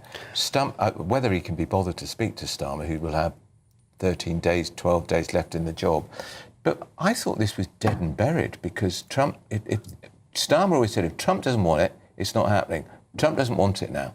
Yes, Trump... And the House of Lords has been kicking it all around exactly. the upper house. I think we all thought that this was done, this wasn't happening, not least because it involved us paying Mauritius $100 million a year for 100 years. Oh. Some say, depending on how you calculate it, a total of 30-odd billion pounds to give away something which belongs to us to then lease it back. Donald Trump was originally quite positive about it, but I don't think he really understood the detail. And I mean, even recently, he said, you know, why are they doing this? Do they need the money? Even then, he didn't seem to get that we were paying to give something away. But now he's come out against it. It was already stuck in the House of Lords, and we thought it was done. Particularly as Sir Keir Starmer is departing 2 weeks today as PM, and no doubt Lord Hermer, his key ally Attorney General, will be out of office as well. But reports today suggesting that, in fact, the incoming Prime Minister Andy Burnham may continue with it, largely because Jonathan Powell, the current National Security Advisor, is, we expect, going to remain in post, and he feels very passionately about it. He apparently has previously described this vital strategic base, Diego Garcia US-UK military base, that I think was used in strikes on Iran, wasn't it? As very tiny islands in the middle of the Indian Ocean where no one actually goes. Geostrategically, it's an absolutely critical base. Mauritius is an ally of China. China are delighted at the prospect of getting it. And OK, Mauritius say, oh, we'll lease it back to you. What if they change their mind? There's all sorts of risks, but we're told that on national security grounds, they can't really go into the nitty-gritty of why it has to be that we have to give it away. So reports suggest that Andy Burnham will stick with it. Having said that, we've been to his team this morning and they have said absolutely no decisions have been taken about his approach to the Chagos Islands. He's got a lot of decisions to make. He's going to be PM 2 weeks today. He hasn't even decided who's going to be in his cabinet. Well, yeah, we don't know who to be the Foreign Secretary. No, we don't know that. The rumours escalate that David Miliband is coming back from the United States, where he runs the International Rescue Charity, $1 million a year. He was Foreign Secretary, of course, under Gordon Brown. I keep hearing it. Well, yes. He'd take a seat in the House of Lords. And we also keep hearing that Ed Miliband will be Chancellor. Is he really going to have two Miliband brothers in these great offices of state? That will go down like a ton of bricks with many women in Labour, apart from anything else. But we'll see. But he's having access talks, Andy Burnham, now. But normally that would be happening with the relevant shadow ministers. But it's not, because those shadow ministers are not in place. All right, Catherine, thank you very much. We'll speak to you later on. Still lots more to come on the programme, including Wegovy in pharmacies. Well done.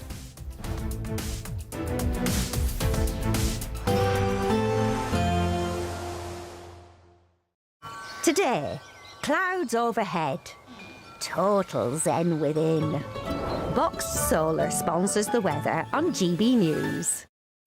Good morning. Welcome to your GB News weather update from the Met Office. We have outbreaks of rain across the northwest of Scotland today. That will generally ease. Elsewhere, sunnier spells developing, and it's going to be turning warmer, and that theme continues as we go through the week. So outbreaks of rain most persistent across the northwest of Scotland. It'll generally start easing as we go through the day. Across Northern Ireland and northern parts of England, rather cloudy here. Low cloud burning back to the coast across Wales and the southwest of England, and further towards the southeast, that's where we'll see the best of the sunshine. Temperatures rising up to 31 or 32 degrees. In the north, 19 to 21. As we end Monday, well, it's a damp picture, especially across Orkney and Shetland, and even further out towards the west of Scotland, but not as heavy or as persistent as what we've seen over recent days. Across Northern Ireland, some late sunny spells, but also a few showers around, and that picture continues across much of northeastern parts of England. A few spots of rain here. Best of the sunshine to end Monday is going to be towards the south coast. As we go through Monday evening, that rain persists across Orkney, Shetland, northern parts of Scotland. Elsewhere, some low cloud will filter back in, so murky, especially over the hills, northern England into Wales and the southwest. Thick enough again for some patchy drizzle in places. Temperatures still holding up, so a rather mild start to Tuesday morning. As we start Tuesday morning, there is going to be a fair amount of cloud around. Again, that low cloud will lift and break. There'll be a few spots of rain, especially across northeastern parts of England and into Scotland. Elsewhere, especially further towards the south, across much of England and Wales, it's another day of blue skies. Sunshine might turn a little bit hazy at times, but temperatures will be rising up to around 30, 31, possibly 32 degrees. Bye-bye. Today, clouds overhead, total zen within. Box Solar sponsors the weather on GB News. What would you do with £60,000 cash? What would you do with a real gold bar? Well, both have to be won in our Golden Summer celebration. First, there's £60,000 in tax-free cash to bolster your bank account this year. Plus, we'll also give you a fine gold bar worth over £5,000. For a chance to win, text GOLD to 63225. One entry costs £2.50 plus one standard network rate message. Or text BONUS to 63225. 5 entries cost £5 plus one standard network rate message. Go to gbnews.com/win. Entry starts at £2.50. Call 0903 686 3232. Calls cost £2.50 plus your network access charge. Or post your name and number to GB22 PO Box 8690 Derby DE1 9TT. UK only. Entrants must be 18 or over. Lines close at 4 p.m. on the 21st of August. This is a network giveaway. Entries will be pooled. Please check the closing time if listening or watching on demand. Some people enjoy lazy Sunday mornings, but not me. What's the truth of the matter? So that's a very live question. Would you support him if he waters down these plans? Before the spin sets in, I'll be getting to the truth. This is personal. No soft questions, no easy answers. It's one thing if the state has rules in this country. It's another thing whether the police and others actually police them. Setting the agenda and holding those in power to account. You can't really blame her if the system is set up this way. You will not want to miss it, trust me. The Camilla Tominey Show, Sundays from 9:30, only on GB News. Bold. They are under no illusion. Ray, are you a human trafficker? Boundless. I've had enough of the nonsense, and I'm not afraid to say it. Don't get us on the BBC. Every weeknight, I tear through the headlines. The smell of gasoline. Should we be worried about it? From Westminster madness to cultural war chaos. What I'm going to do now is they are throwing things out the car as we speak. Get ready, Britain. Here we go. Patrick Christie's tonight, weeknights from 9 p.m, only on GB News, Britain's news channel. As soon as it hits 11 and the headlines come in, the Late Edition brings you the breaking news from all the front pages. Because the news is going to happen. So get a head start today. Patrick Christie's tonight, Late Edition. Alex Armstrong tonight, Late Edition. From 11 o'clock every night. Only on GB News, the People's Channel, Britain's news channel. I've been in Westminster for a long time. But I know that though power may be here, its effect on people's lives is across the whole of the country. We may be where rules are made, but it's where they're implemented that matters. Join me, Jacob Rees-Mogg, for forthright and frank discussion on where Britain has come from, where it's going, and where it will end up. That's State of the Nation, Monday to Thursday, 8 to 9 o'clock. Vox Populi, Vox Dei.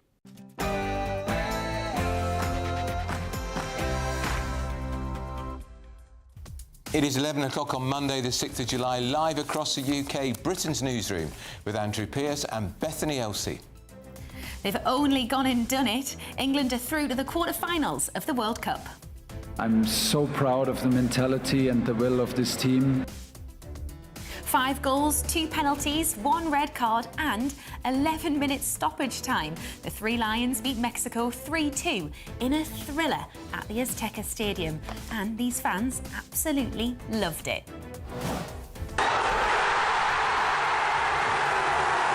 It's coming home! It's coming home! It's coming! Come on, England! I love you! I love you!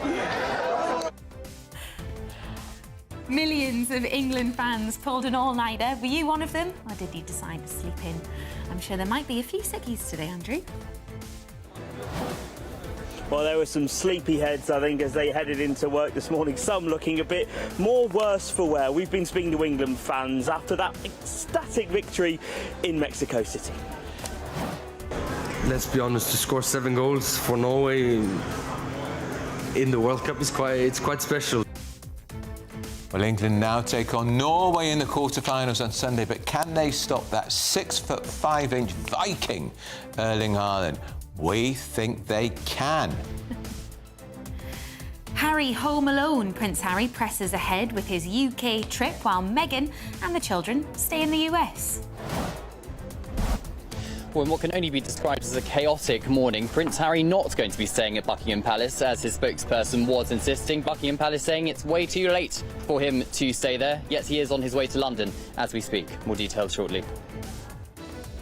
And the next Prime Minister, Andy Burnham, rumoured to be in favour of completing Labour's Chagos Islands giveaway, which could cost the taxpayer up to £35 billion. And fat to flat. Today, a nationwide slimming stampede hits Britain as the first ever weight loss pill goes on sale in pharmacies.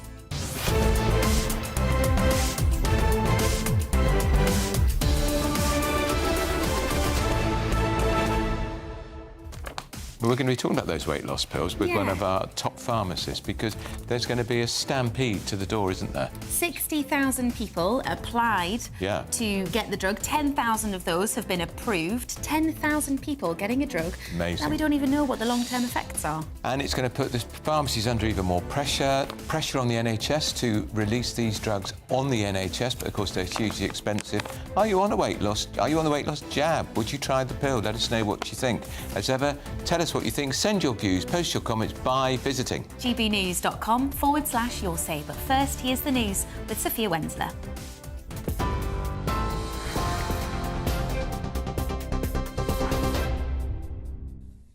Andrew, Bethany, thank you and good morning. It's just gone 11 o'clock. These are your headlines.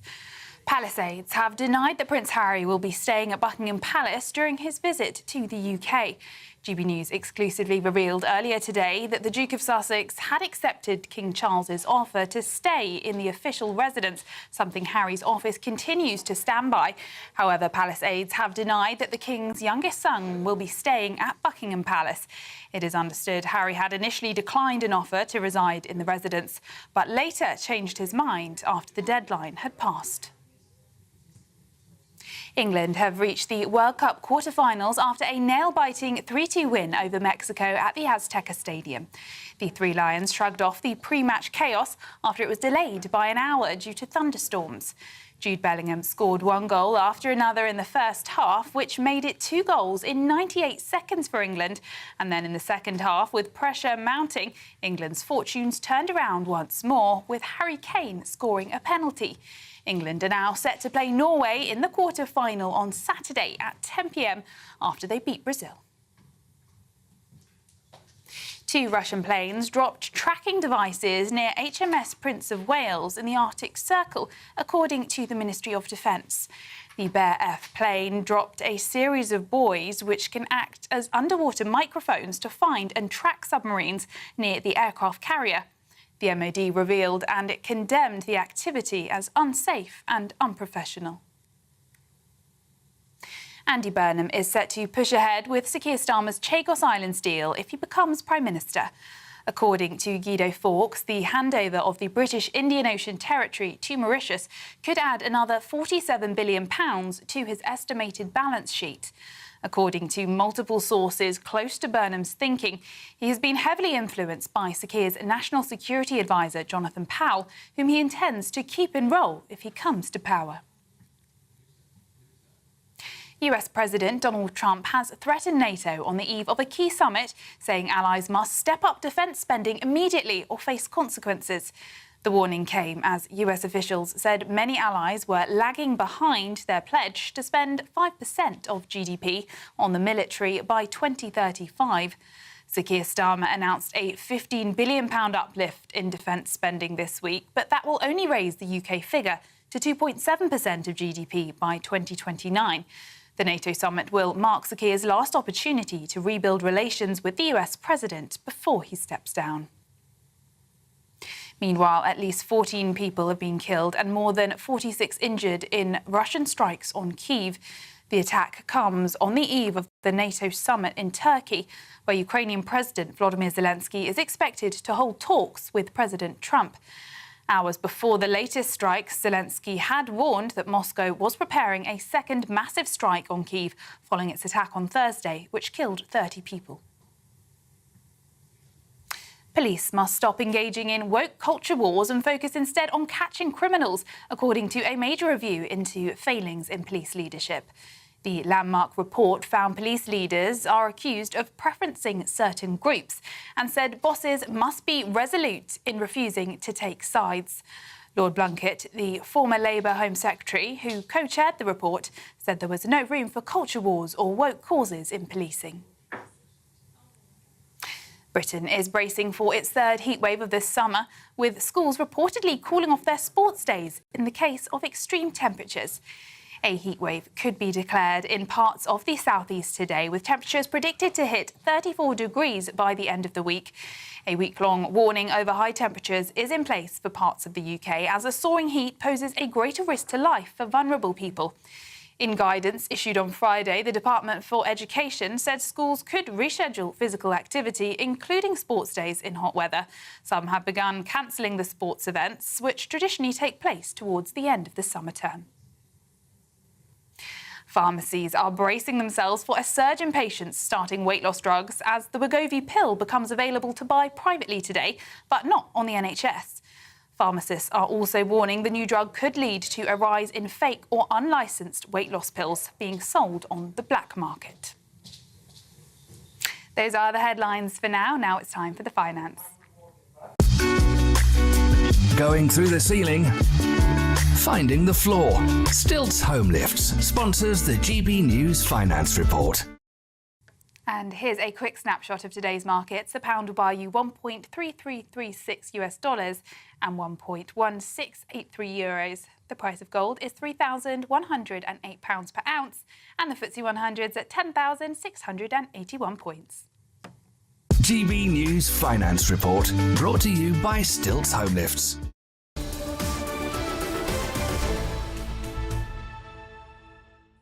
Welcome back. Thanks, Sophia. It's 8 minutes past 11 and this is Britain's Newsroom live across the United Kingdom on GB News with Andrew Pearce and me, Bethany Elsey. Well, Prince Harry will no longer be staying at the Buckingham Palace, the head of the royal firm, during his visit to the UK this week, which starts today. A spokesperson for the Duke of Sussex says the offer was pulled at the last minute, with sources claiming Harry didn't give the royal family enough notice despite eventually accepting. On, off, on, off. It's become a complete circus. Let's get more with our royal correspondent, Cameron Walker. Cameron, I know I'm often critical of Prince Harry, but it seems nothing he does, it always turns into this sort of endless psychodrama, and this is the same again over this visit. Will he, won't he? Offered a royal residence. He could have said yes weeks ago, done and dusted. The family could have been in there. How lovely for his children to have stayed in the seat of the British royal family. Yeah, Andrew, I think I'm going to have to agree with you and say this is a complete circus, to be perfectly honest. So let's just take you back to the beginning of what happened this morning.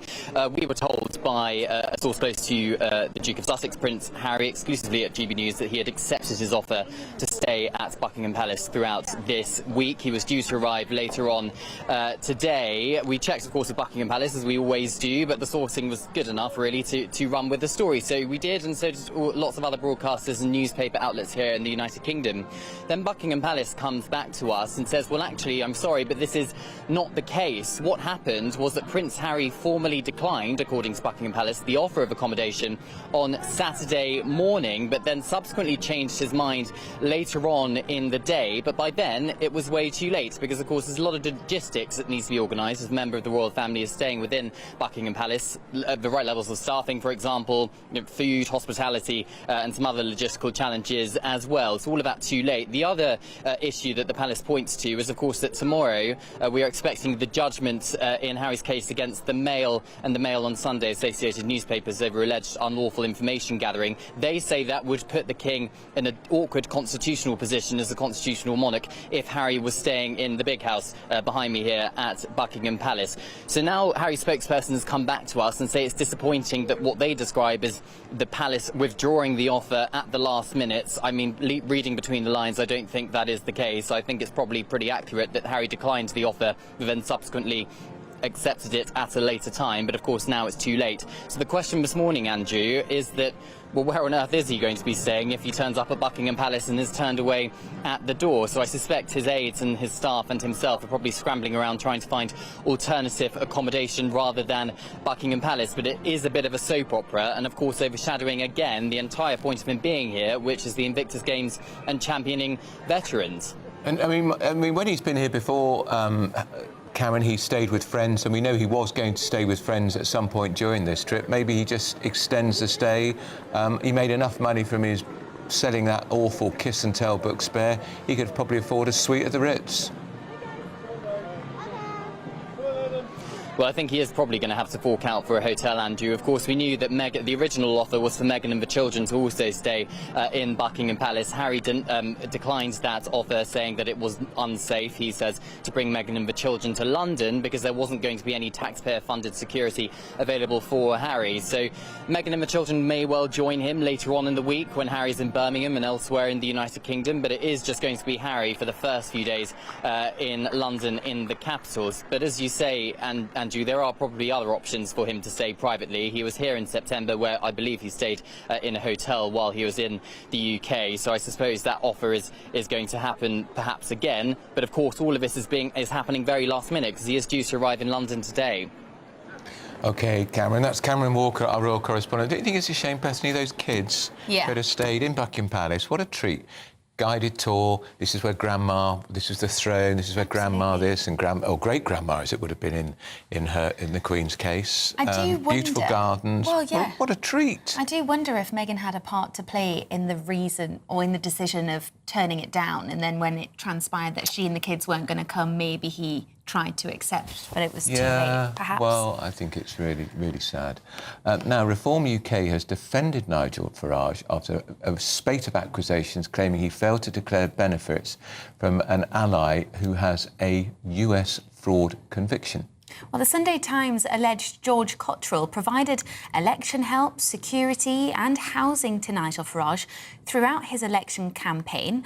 But before he was an MP, and Robert Jenrick defended his colleague in a recent interview with the BBC. Well, we're joined by Josh Babarinde, MP Lib Dem, Liberal Democrat MP for Eastbourne. Thank you very much for joining us, Josh. What is the latest on this? Hello. Reform UK says there's nothing to see. Is that the case? Well, they would say that, wouldn't they? It's clear that there are donations that have been made, that there are questions to be asked about. And Nigel Farage doesn't seem to be giving comprehensive answers to these questions and justifying why he didn't declare what seems to many of us to be a political donation, not. But I'm sorry to interrupt you, Josh. We have heard a reason for that. The reason he didn't declare it was because there was no laws or rules saying he had to, because this funding came to him before he was an elected member of Parliament. Well, the rules state clearly that before you're an elected member of Parliament, you've got to declare what was donated to you 12 months before. Nigel Farage and I were elected to Parliament at the same time. Him and I literally stood next to each other in queues for induction sessions in order to learn all of this information and be very clear about what we have to donate and what we don't have to donate. So there is no excuse around this 12 months thing. That is completely a red herring. The rest of us had to declare what donations or whatever might have been received 12 months before being elected as an MP. Why does Nigel Farage think that he's any different and doesn't have to follow those rules? Now, with Mr Farage, Josh, we've already got he's under investigation by the Parliamentary Commission over a £5 million donation from the Bitcoin billionaire Christopher Harborn. The latest wave of allegations in the Sunday Times this weekend is that he took a lot of hospitality money, stayed in a home owned by a friend called George Cottrell. Mr. Cottrell, known in everybody knows him as Posh George, constantly with Farage. Again, Mr. Farage's defence is that this is a smear by a Labour Party supporting newspaper, and that he didn't have to declare any of this money because essentially they weren't political donations. Well, I find it difficult to believe that this was a personal donation from someone who was a friend and not a political associate or anything of the sort. We've seen, for example, a business card that George Cottrell was giving out with the Reform logo on and with Nigel Farage's email address on. None of my friends give out business cards like that. And so Nigel Farage has questions to answer, and it'll be for the Parliamentary Commissioner for Standards. So regardless of any individual investigation, zooming out here, this is about whether we can trust someone who wants to be the Prime Minister to tell the truth. Nigel Farage has made a career out of taking back control, yet he can't be straight with the British people about who controls him. That's the issue here. So we've already got one complaint into the Parliamentary Commission about the £5 million, what Nigel Farage would call a gift, not a donation. Are you now reporting Farage over this latest stuff from George Cottrell that was reported in the Sunday Times? Is that now a separate complaint? Yep, so I have made a separate report to the Parliamentary Commissioner for Standards asking him to investigate these more recent revelations that have come via the Sunday Times. And I've asked the Commissioner to either expand his existing inquiry to include this, or I'd be content with a new inquiry being launched to look into this. And if Nigel Farage has absolutely nothing to hide, then I hope that he complies with that in full. But I think the British public deserve to know is who else's pocket is Nigel Farage in? OK, that's Josh Babarind, who is the Lib Dem MP for Eastbourne.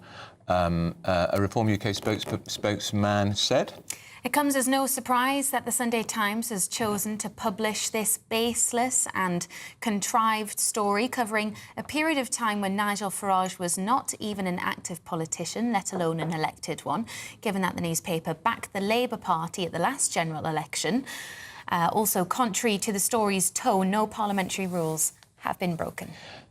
No, as we say in the political trade, that one is going to run and run, mark my words. Now it's time for the break to give away your chance to enjoy a golden year with a real gold bar worth over £5,000. And don't forget the £60,000 in cash. Here's how you do it.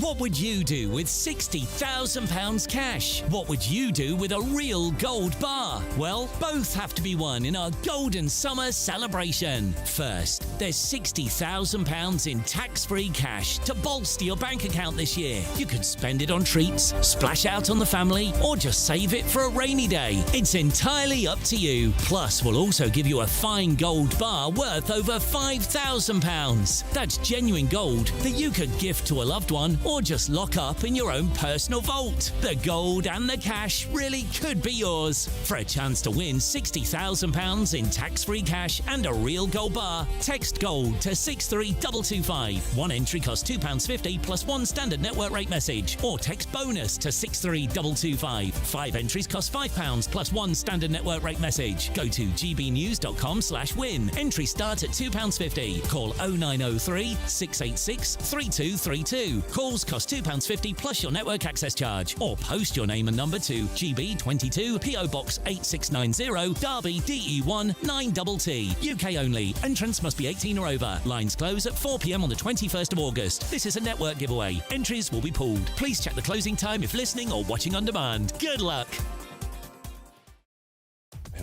OK, well, still lots to come on the programme, including a major new report says police must stop engaging in woke culture wars. Oh, good luck with that. We'll be going through that and more with our wonderful panel, Judita De Silva and Mark Field. There they are. This is Britain's Newsroom on GB News.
From the school run to the home run, watch a new show for all of Britain. So he can say whatever he wants. A straight-talking show where all voices are heard. And, you know, when are we going to stop talking about smashing the gangs and actually do it? With the stories that matter from every part of our country. There's a bit of a crash landing there for your Chancellor. Bold, fearless and standing up for you. That's me, Martin Daubney, 3 p.m. till 6 p.m, weekdays, here only on GB News. The People's Channel, Britain's news channel. Exciting news. Every Friday, my Patrick Christie's Tonight Show is going to have a twist to it. We're welcoming some special guests. You.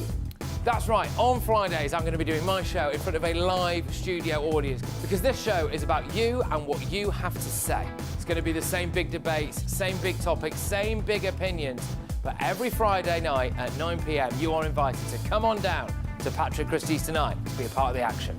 Only on GB News, the People's Channel, Britain's news channel. Welcome to Free Speech Nation with me, Josh Howard.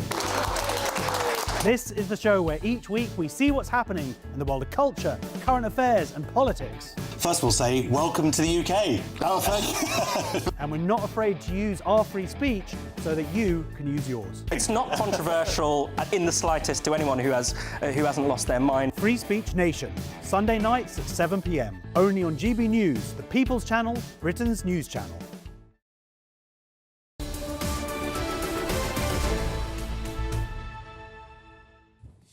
Welcome back. 23 minutes past 11. This is Britain's Newsroom, live across the UK with Andrew and Bethany.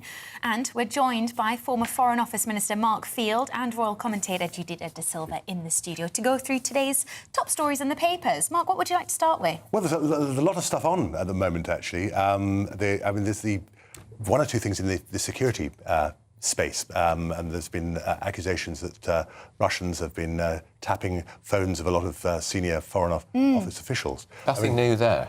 Well, because did they not tap your phone? Well, when you were Foreign Office Minister? Russia was never part of my patch, but China was. Sure, whenever you went to China, the advice you were given was, do not take your mobile phone with you, put it in a secure place. You always had a burner phone that was used whenever you were there. I mean, the reality, of course, is that, I mean, one shouldn't get too prissy about this.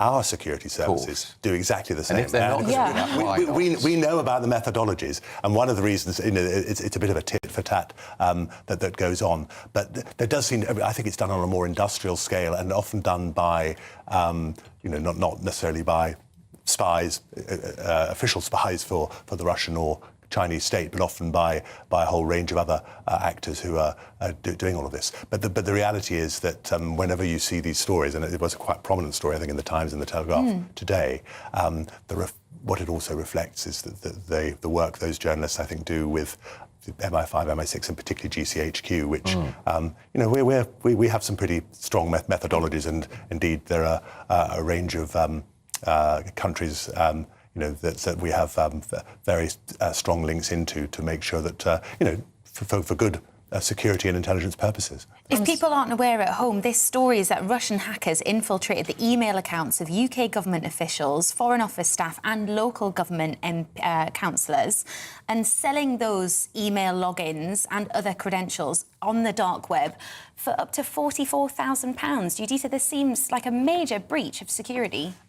That's why I'm actually so impressed that you are being that honest, because most people won't admit it. This is a kind of framework of operation that every country that's capable of doing it uses. But when you look at the graduated deconstruction of the way Russia operates, going back from KGB to FSB, there's an entire operational generation of people that learned certain skills, and they kind of diffused into the general population. One ended up becoming president of Russia.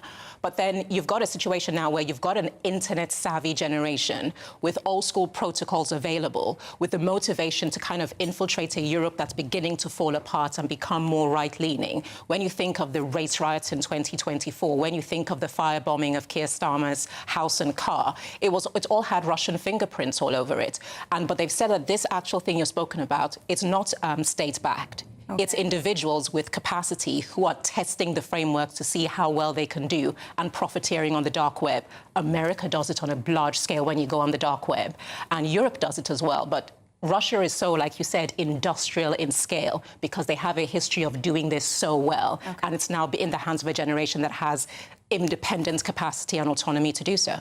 And the insidious aspect of all of this, of course, it breaks down trust generally. And that's the idea. I mean, one of the things that we hold to our hearts in democracies is that we have institutions that you can trust, the rule of law, that we believe in the idea of a free press, that, you know, we have fair elections. And this is designed by, you know, people who don't buy into those values to break down trust. And of course, the whole issues around fake news and stories that are being put into place. And part of the difficulty, I'm afraid, is that our mainstream media is now so denuded of capacity. It doesn't have as many journalists to be able to do investigative journalism, that sometimes some of these illegitimate stories do find their way into our newspaper pages. All right then, GT says, should we go to the Telegraph? And police must stop engaging in woke culture wars. What does this mean? Gosh. OK, so on the face of it, this is kind of the knock-on effect. They've had an unprecedented review of the police and talking about, after what happened to Henry Novak, which is just a horrific case, where they feel that the police are favouring certain groups over others. Well, they were told to. Let's be clear. The police guidance from the Chief Constable was to favour, to treat people from different skin colour to white differently. That was quite clear. But this is kind of going towards really religious groups, because when police identify whether it's Sikh or whether it's Muslim, that you cannot be seen to be Islamophobic, or you can't be seen to be anti-Semitic, or you can't be seen to do this, that they're favouring it. But then this is this issue I have. You have one review that brings out the institutional racism within the Metropolitan Police. You have another review when the pendulum swings with overcorrection, which has said that now you're favouring too much the other side. So where should the pendulum settle? Because if you judge without fear or favour, there will always be human error. So at the moment now, to constantly, while I have my own issues with the way the police operate, you have to understand that this is a human job they do, and it's instinctive choices made moment to moment. And when like you've said, you've got so much information being fed into you about what you can do, what you can't do, what you can do, what you can't do. You have to understand that to have what is bureaucratic be operational and practical takes time to perfect. Mark, I think there's a lot of truth in that. I think so. And also, we should always remember as well about the police, most of the time they do a fantastic job. They run into trouble for us to protect us, don't they? Most of the time. But every now and again there are horror stories. Yeah, I must confess, as a constituency MP, and I had a central London seat for about 20 years, what struck me was there was less and less trust in the police. And it actually was from, dare I say it, middle-class Tory voting constituents often would feel they were rather being brushed over when they were reporting the theft of a car or a minor burglary. I think we all could relate to that. And all of this. So I wouldn't totally praise the police unreservedly, but you're right. I mean, they do have to deal with some very difficult situations. And where I feel, you know, with all the culture wars that we are and have been living through, they are put in a very difficult and almost impossibly difficult situation. And as you say, everything they have to look at is from, I mean, when we look at the Henry Novak situation in Southampton, an accusation was made of racism, and suddenly they were looking at it through that lens in what was a difficult situation. And, you know, I'm not trying to justify what happened, but I have a feeling that you were seeing senior police officers were passing policy down the line that at an operation level made life very, very difficult. And the charge of two-tier Keir was very alive in his attitude to policing.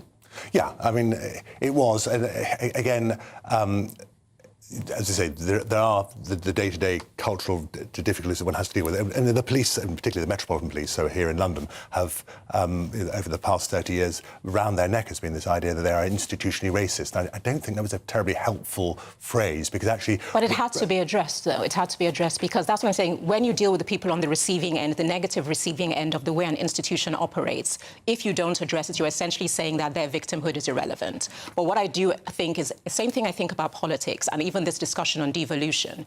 You have to have more cops on the beat, police on the beat. I'm just thinking of the years, Judita. Where are they? What you do is that, because even that thing about diversity and inclusion, in certain areas, if you have a local police officer that looks like you, there is instantly more trust there. They get to know who's in the community, they get to know the kids, they get to know the bad kids, the good kids, and trust is built. Again, when you have a big institution that in a moment sends people to a incident, you don't know the true dynamics of who's who. But if you have beat cops that are there all the time, you're creating more work, you're creating more connective tissue and better operating system.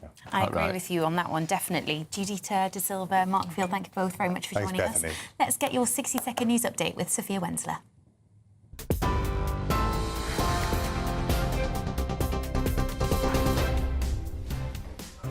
Good morning. Your headlines at 11:32.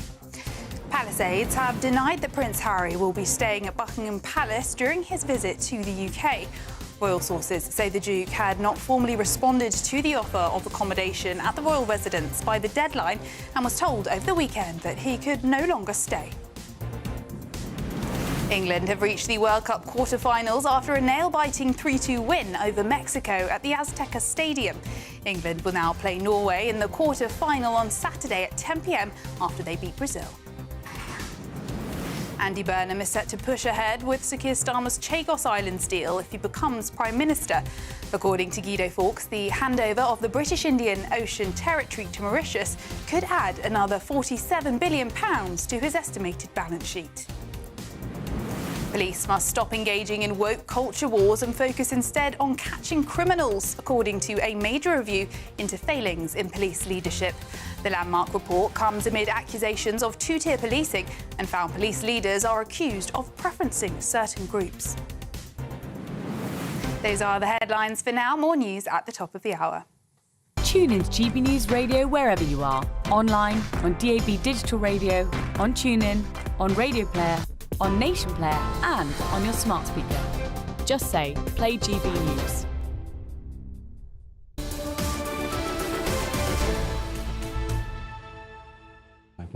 Sophia, thank you. There's still 27 minutes left on the programme, but up at midday, Good Afternoon Britain with Tom and Dawn. What's coming up on the show? I was chatting to him about what was coming up on the show. I actually chatted about how I didn't watch football, but you two both did. And we did, yes, didn't we? And you've got a very interesting take on it, haven't you, Tom? Well, we don't want to look backwards to last night, really. We want to look forwards to what's coming up. Now, we're going to be playing Norway on the 11th of July. Right. And I've got a question. Is this going to be our Lindisfarne or our Stamford Bridge? Because there's history between England and Norway. Right. In 793 AD, the Vikings came across from Norway, and this was the first ever Viking raid. It sacked the monastery of Lindisfarne in the northeast, absolutely destroyed the monastery there. Shocking. But there's another allusion we can draw too. 1066, Harold Hardrada and the Battle of Stamford Bridge, when Hardrada came across from Norway to try to take the crown of England. He was stopped by Harold Godwinson, as we all learnt at school, 1066, at the Battle of Stamford Bridge, when all the Vikings were crushing across and holding the English at the bridge. But of course, the English managed to get across that bridge because one enterprising Englishman got underneath the bridge and shoved his spear through the panels of the bridge up into the goolies of the Viking who was holding that line. So, is this going to be Stamford Bridge, a victory for England, or and of course, what happened loss? shortly after the victory of Stamford Bridge was the Battle of Hastings, when we lost to the French, and I note the French are still the in the Normans, World Cup. not the French. Well, it's the same sort of thing, really. Well, the Normans are a little bit Viking. And of course, Northmen. Norway's top player is known as the Viking, isn't he? Haaland. Yes. Have you seen all of the online edits of this guy? They've put him in Viking helmets, they've had him on the pitch running with an axe, and of course the Norwegian celebration is incredible. Have you seen this? No. They bring out a big drum onto the pitch, and this main guy, he bangs the drum, and all of the audience, all of the Norway fans, they lean forward and pretend to row, and they do it in sync, they do it in sync, and it's amazing, seeing the entire stadium. I think it's the crowd, not the audience. Oh, fine. I add a little theatrical point to this. Just a little football point. After the history lesson, we are looking forward to the game, obviously. And are you doing anything else apart from yes, we are. We are also, we've got a surprising development on the Rochdale ringleader, you know, that piece of filth whose name I'm not mentioning. We've got an exclusive on that one. We've been bringing you that one as well. And we're also talking about boozing at football. And Andy Burnham might be making a right decision for once. Yeah, well, yeah, and of course we're very interested in what he's going to do on the Chagos silence too. Now, thanks, Tell you what, it's rare that I'm lost for words. That was an incredible You'll get used to it with Tom. Welcome to my world. Yeah. Now, all of that and more. Now, up next, we're speaking to one of Britain's leading pharmacists who's going to tell us all about the new once-a-day weight loss pill, which goes on sale in your local pharmacy today. And are people just looking for a shortcut to a summer body? No. I don't think that's fair, is it? Well, we'll get the latest on that next. This is Britain's Newsroom.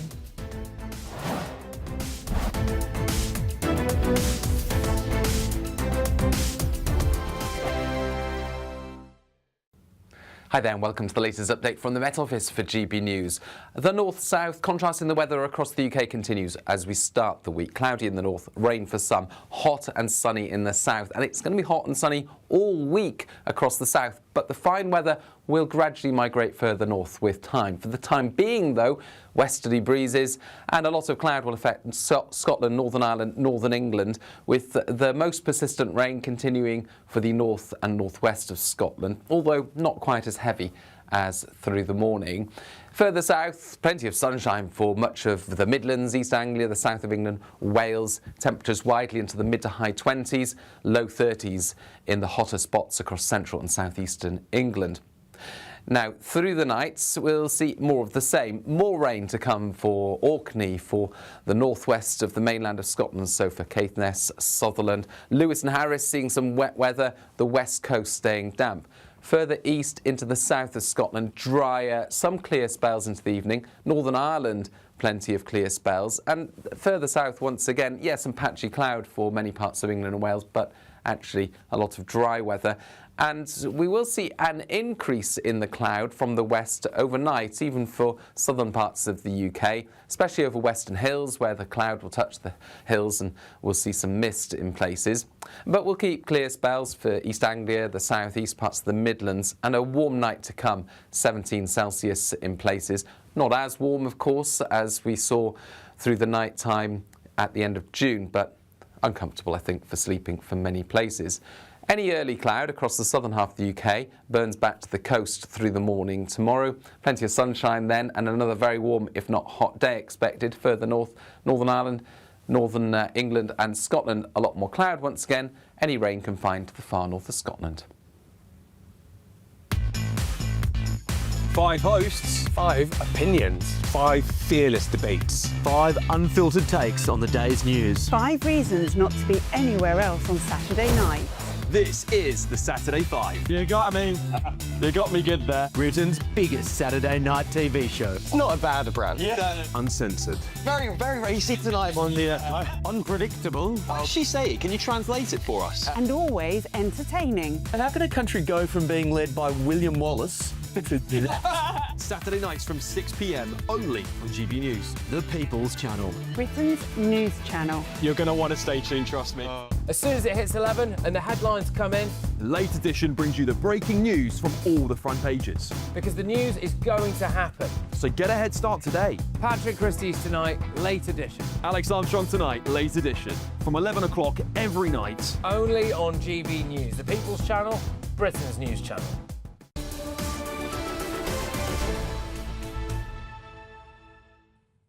Welcome back. It's 11:40. This is Britain's Newsroom with Andrew Pearce and me, Bethany Elsey. So pharmacies are braced for a rush of new patients as the Wegovy weight loss pill hits the UK market for the first time. It's the first GLP-1 tablet approved by UK regulators, shifting from treatment from injections to daily pills. Pharmacists warn it could also fuel a black market for fake weight loss drugs. Well, who better to talk about this than pharmacist and health expert Thoran Govind? You're going to be, lovely to see you, by the way, you're going to be swamped, aren't you? They're going to be queuing out the door. I'm going to need to book a holiday, aren't I? You are.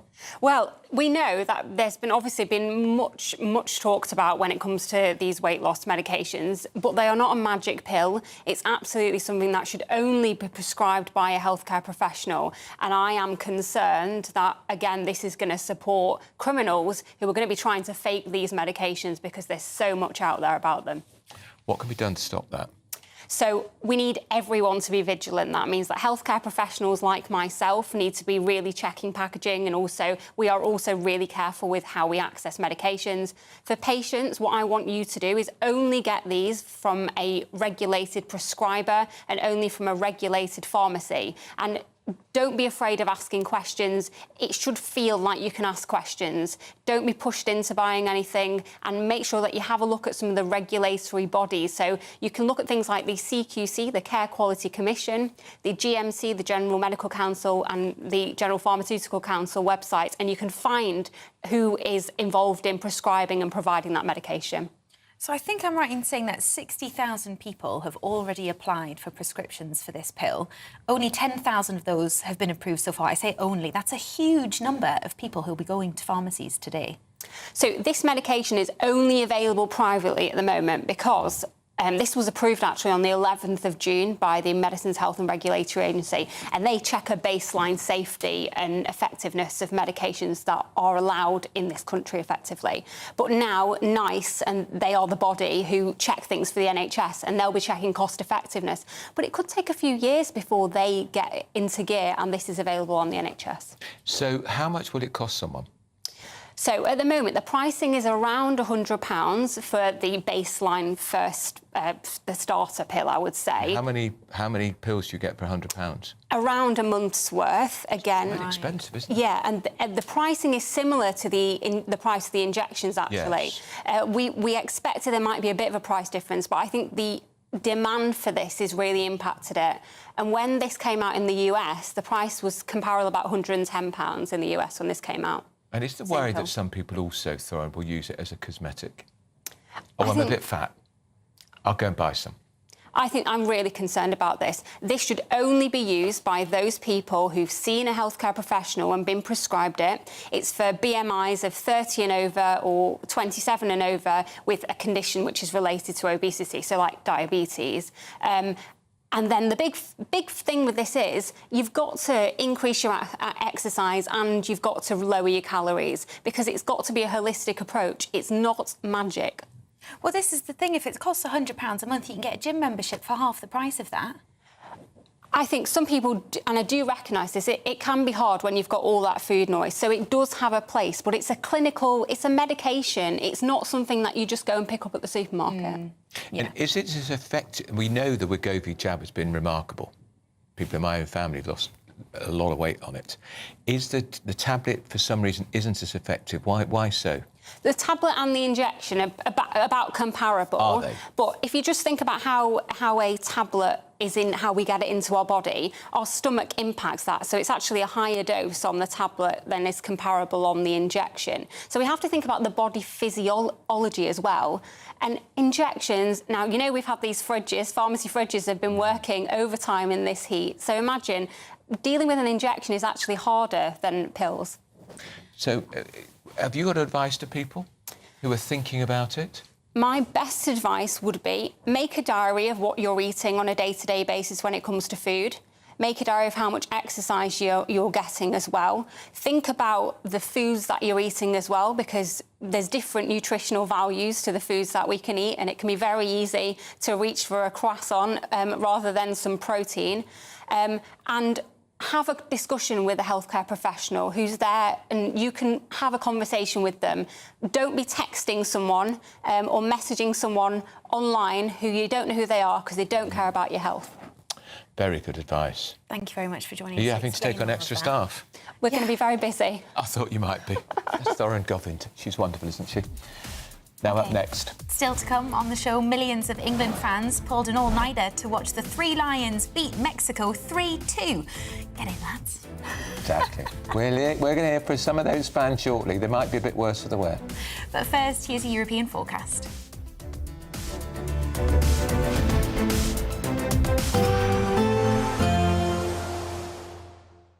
You're looking happy. Well, the forecast looks good. So you've sorted the travel insurance then? All Clear Travel Insurance sponsors GB News Travel Destinations Forecast. Hello.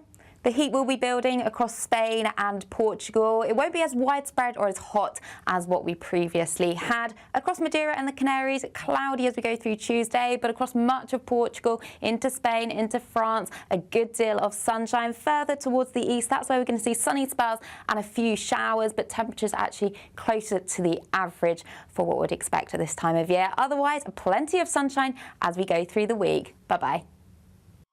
All Clear Travel Insurance sponsors GB News Travel Destinations Forecast. This is GB News, Britain's news channel.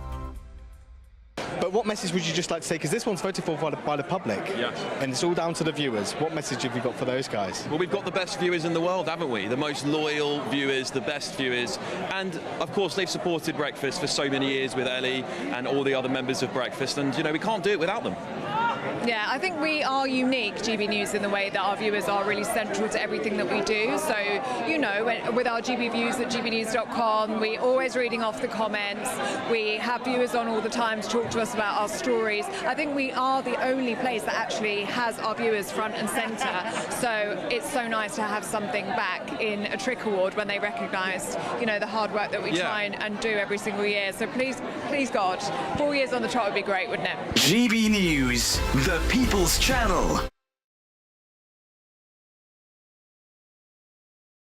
This is GB News, Britain's news channel. Now wearing a Pegasus necklace badge commemorating the airborne forces.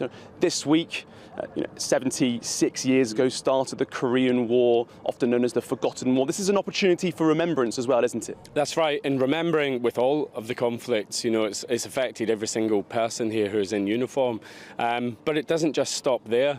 Once they do get to the end of their service, they're often felt like they're forgotten about. So a big part of it is about remembering those that have fallen, but also those that are still alive and that are still with their own struggles. I wouldn't be able to do the job that I do now. I lead international expeditions and have done for the last 30 years.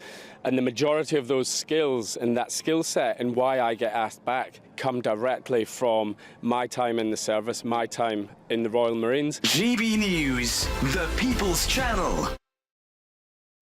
This is GB News, Britain's news channel. GB News Breakfast has won the Trick Awards for the 4th year on the trot. I'm here with Alex Armstrong and Diamond and Ellie Costello. Guys, congratulations. Ellie, how does it feel?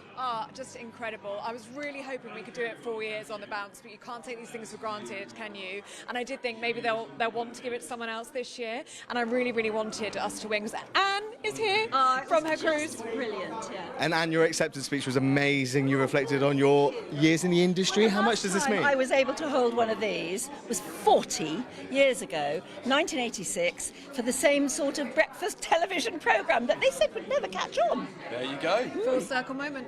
And what message have you got for GB News viewers? Because obviously this is voted for by the public. Oh, it's thanks. I mean, it's real thanks, because that's why this award is so important. GB News, the People's Channel.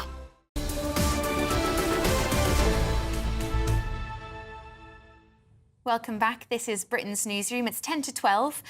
You've got Andrew Pearce and Bethany Elsey with you this afternoon. I was going to say this morning, but it's almost this afternoon. It really is. And it's still the morning after the night before for literally millions of people who stayed up to watch the match. I have to confess I was not one of them, but what a night and what a victory for England. The Three Lions beat Mexico 3-2 to reach the quarter-finals of the World Cup. Jude Bellingham scored 2 and Harry Kane converted a penalty in the nail-biting match. Harry Kane scored a lot of goals in this tournament, hasn't he? Yeah, he's now the lead goal scorer for England in World Cups. Brilliant. Well, that's great. And he's the captain too, which is great, isn't it? Well, we're going to go now live to GB News national reporter Jack Carson. What's the atmosphere like, Jack? Well, thank you very... Well, I tell you what, we're in this park, and I do wonder how many people in this park have called in sick for work after what must have been quite a heavy night. Certainly some of the people that we've been speaking to over the course of the morning looks a little bit worse for wear. Some of them telling us that they're essentially going home to get changed and go straight back out for work. That all kind of blanket ability for pubs to be able to open until 5 in the morning. Believe me, there were plenty of people taking advantage of that. Take a listen to a few people we caught up with earlier on. Yeah, mental, mate. Everyone popped off, drinks were flying everywhere. It was absolutely mental. My voice is gone. It was a challenge, but it was such a good... We played so well, to be fair. We're building. We are building. I mean, they thought the attitude was going to get us, didn't they? It didn't. Mexico gave it all. Had the advantage of playing, of course, in home. But, you know, the Lions actually shut up. 3 Lions, 3 goals. They bagged it in.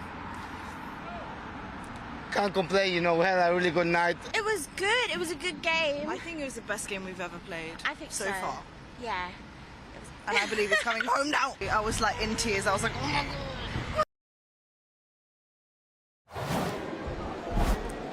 Yeah, thankfully that first gentleman you heard there had essentially completely lost his voice. He had done the clever thing of booking the day off work. But those two girls at the end, they were going home for about an hour before going straight back out to work. Believe me, there were plenty of people doing the same as well. Thomas Tuchel after that game saying that if a team has heart and belief, then it's this team. And when you just hear things like that after what was such an incredible all-round performance, including players that haven't even played a single minute of this tournament yet. Look at the likes of Dan Burn only coming on in the 75th minute and already equalling the amount of clearances out of the box. Those kind of players that we're looking to as this tournament, if we go deeper into this tournament, the whole squad is going to have to come together. And when you hear Thomas Tuchel talking about the belief, it just makes you start to maybe whisper that it's coming home. Oh, let's hope so, Jack. Thank you very much for joining us. Let's go live now to national reporter Will Godley, who's in South London. Will, have you spoken to anyone who's pulled an all-nighter?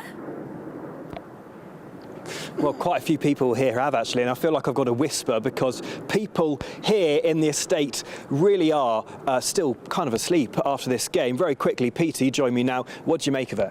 Oh, I thought it was fantastic. I thought we thoroughly deserved it. We played well. We played well. We played as a team for once. You stayed up all night. How are you feeling today?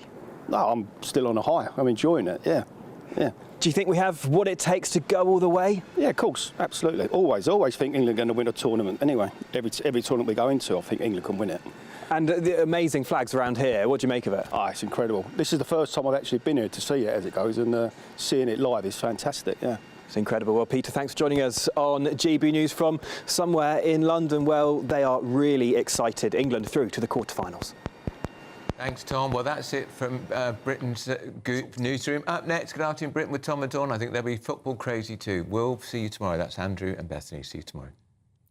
Of course there'll be football, but politics too. Is the new Labour government, well, the new iteration of it anyway, trying to censor online social media? And we've got a great exclusive interview coming up with Erling Haaland's youth coach. How do we defeat the striking Viking? All of that coming up. You don't want to miss a single second of it. See you soon.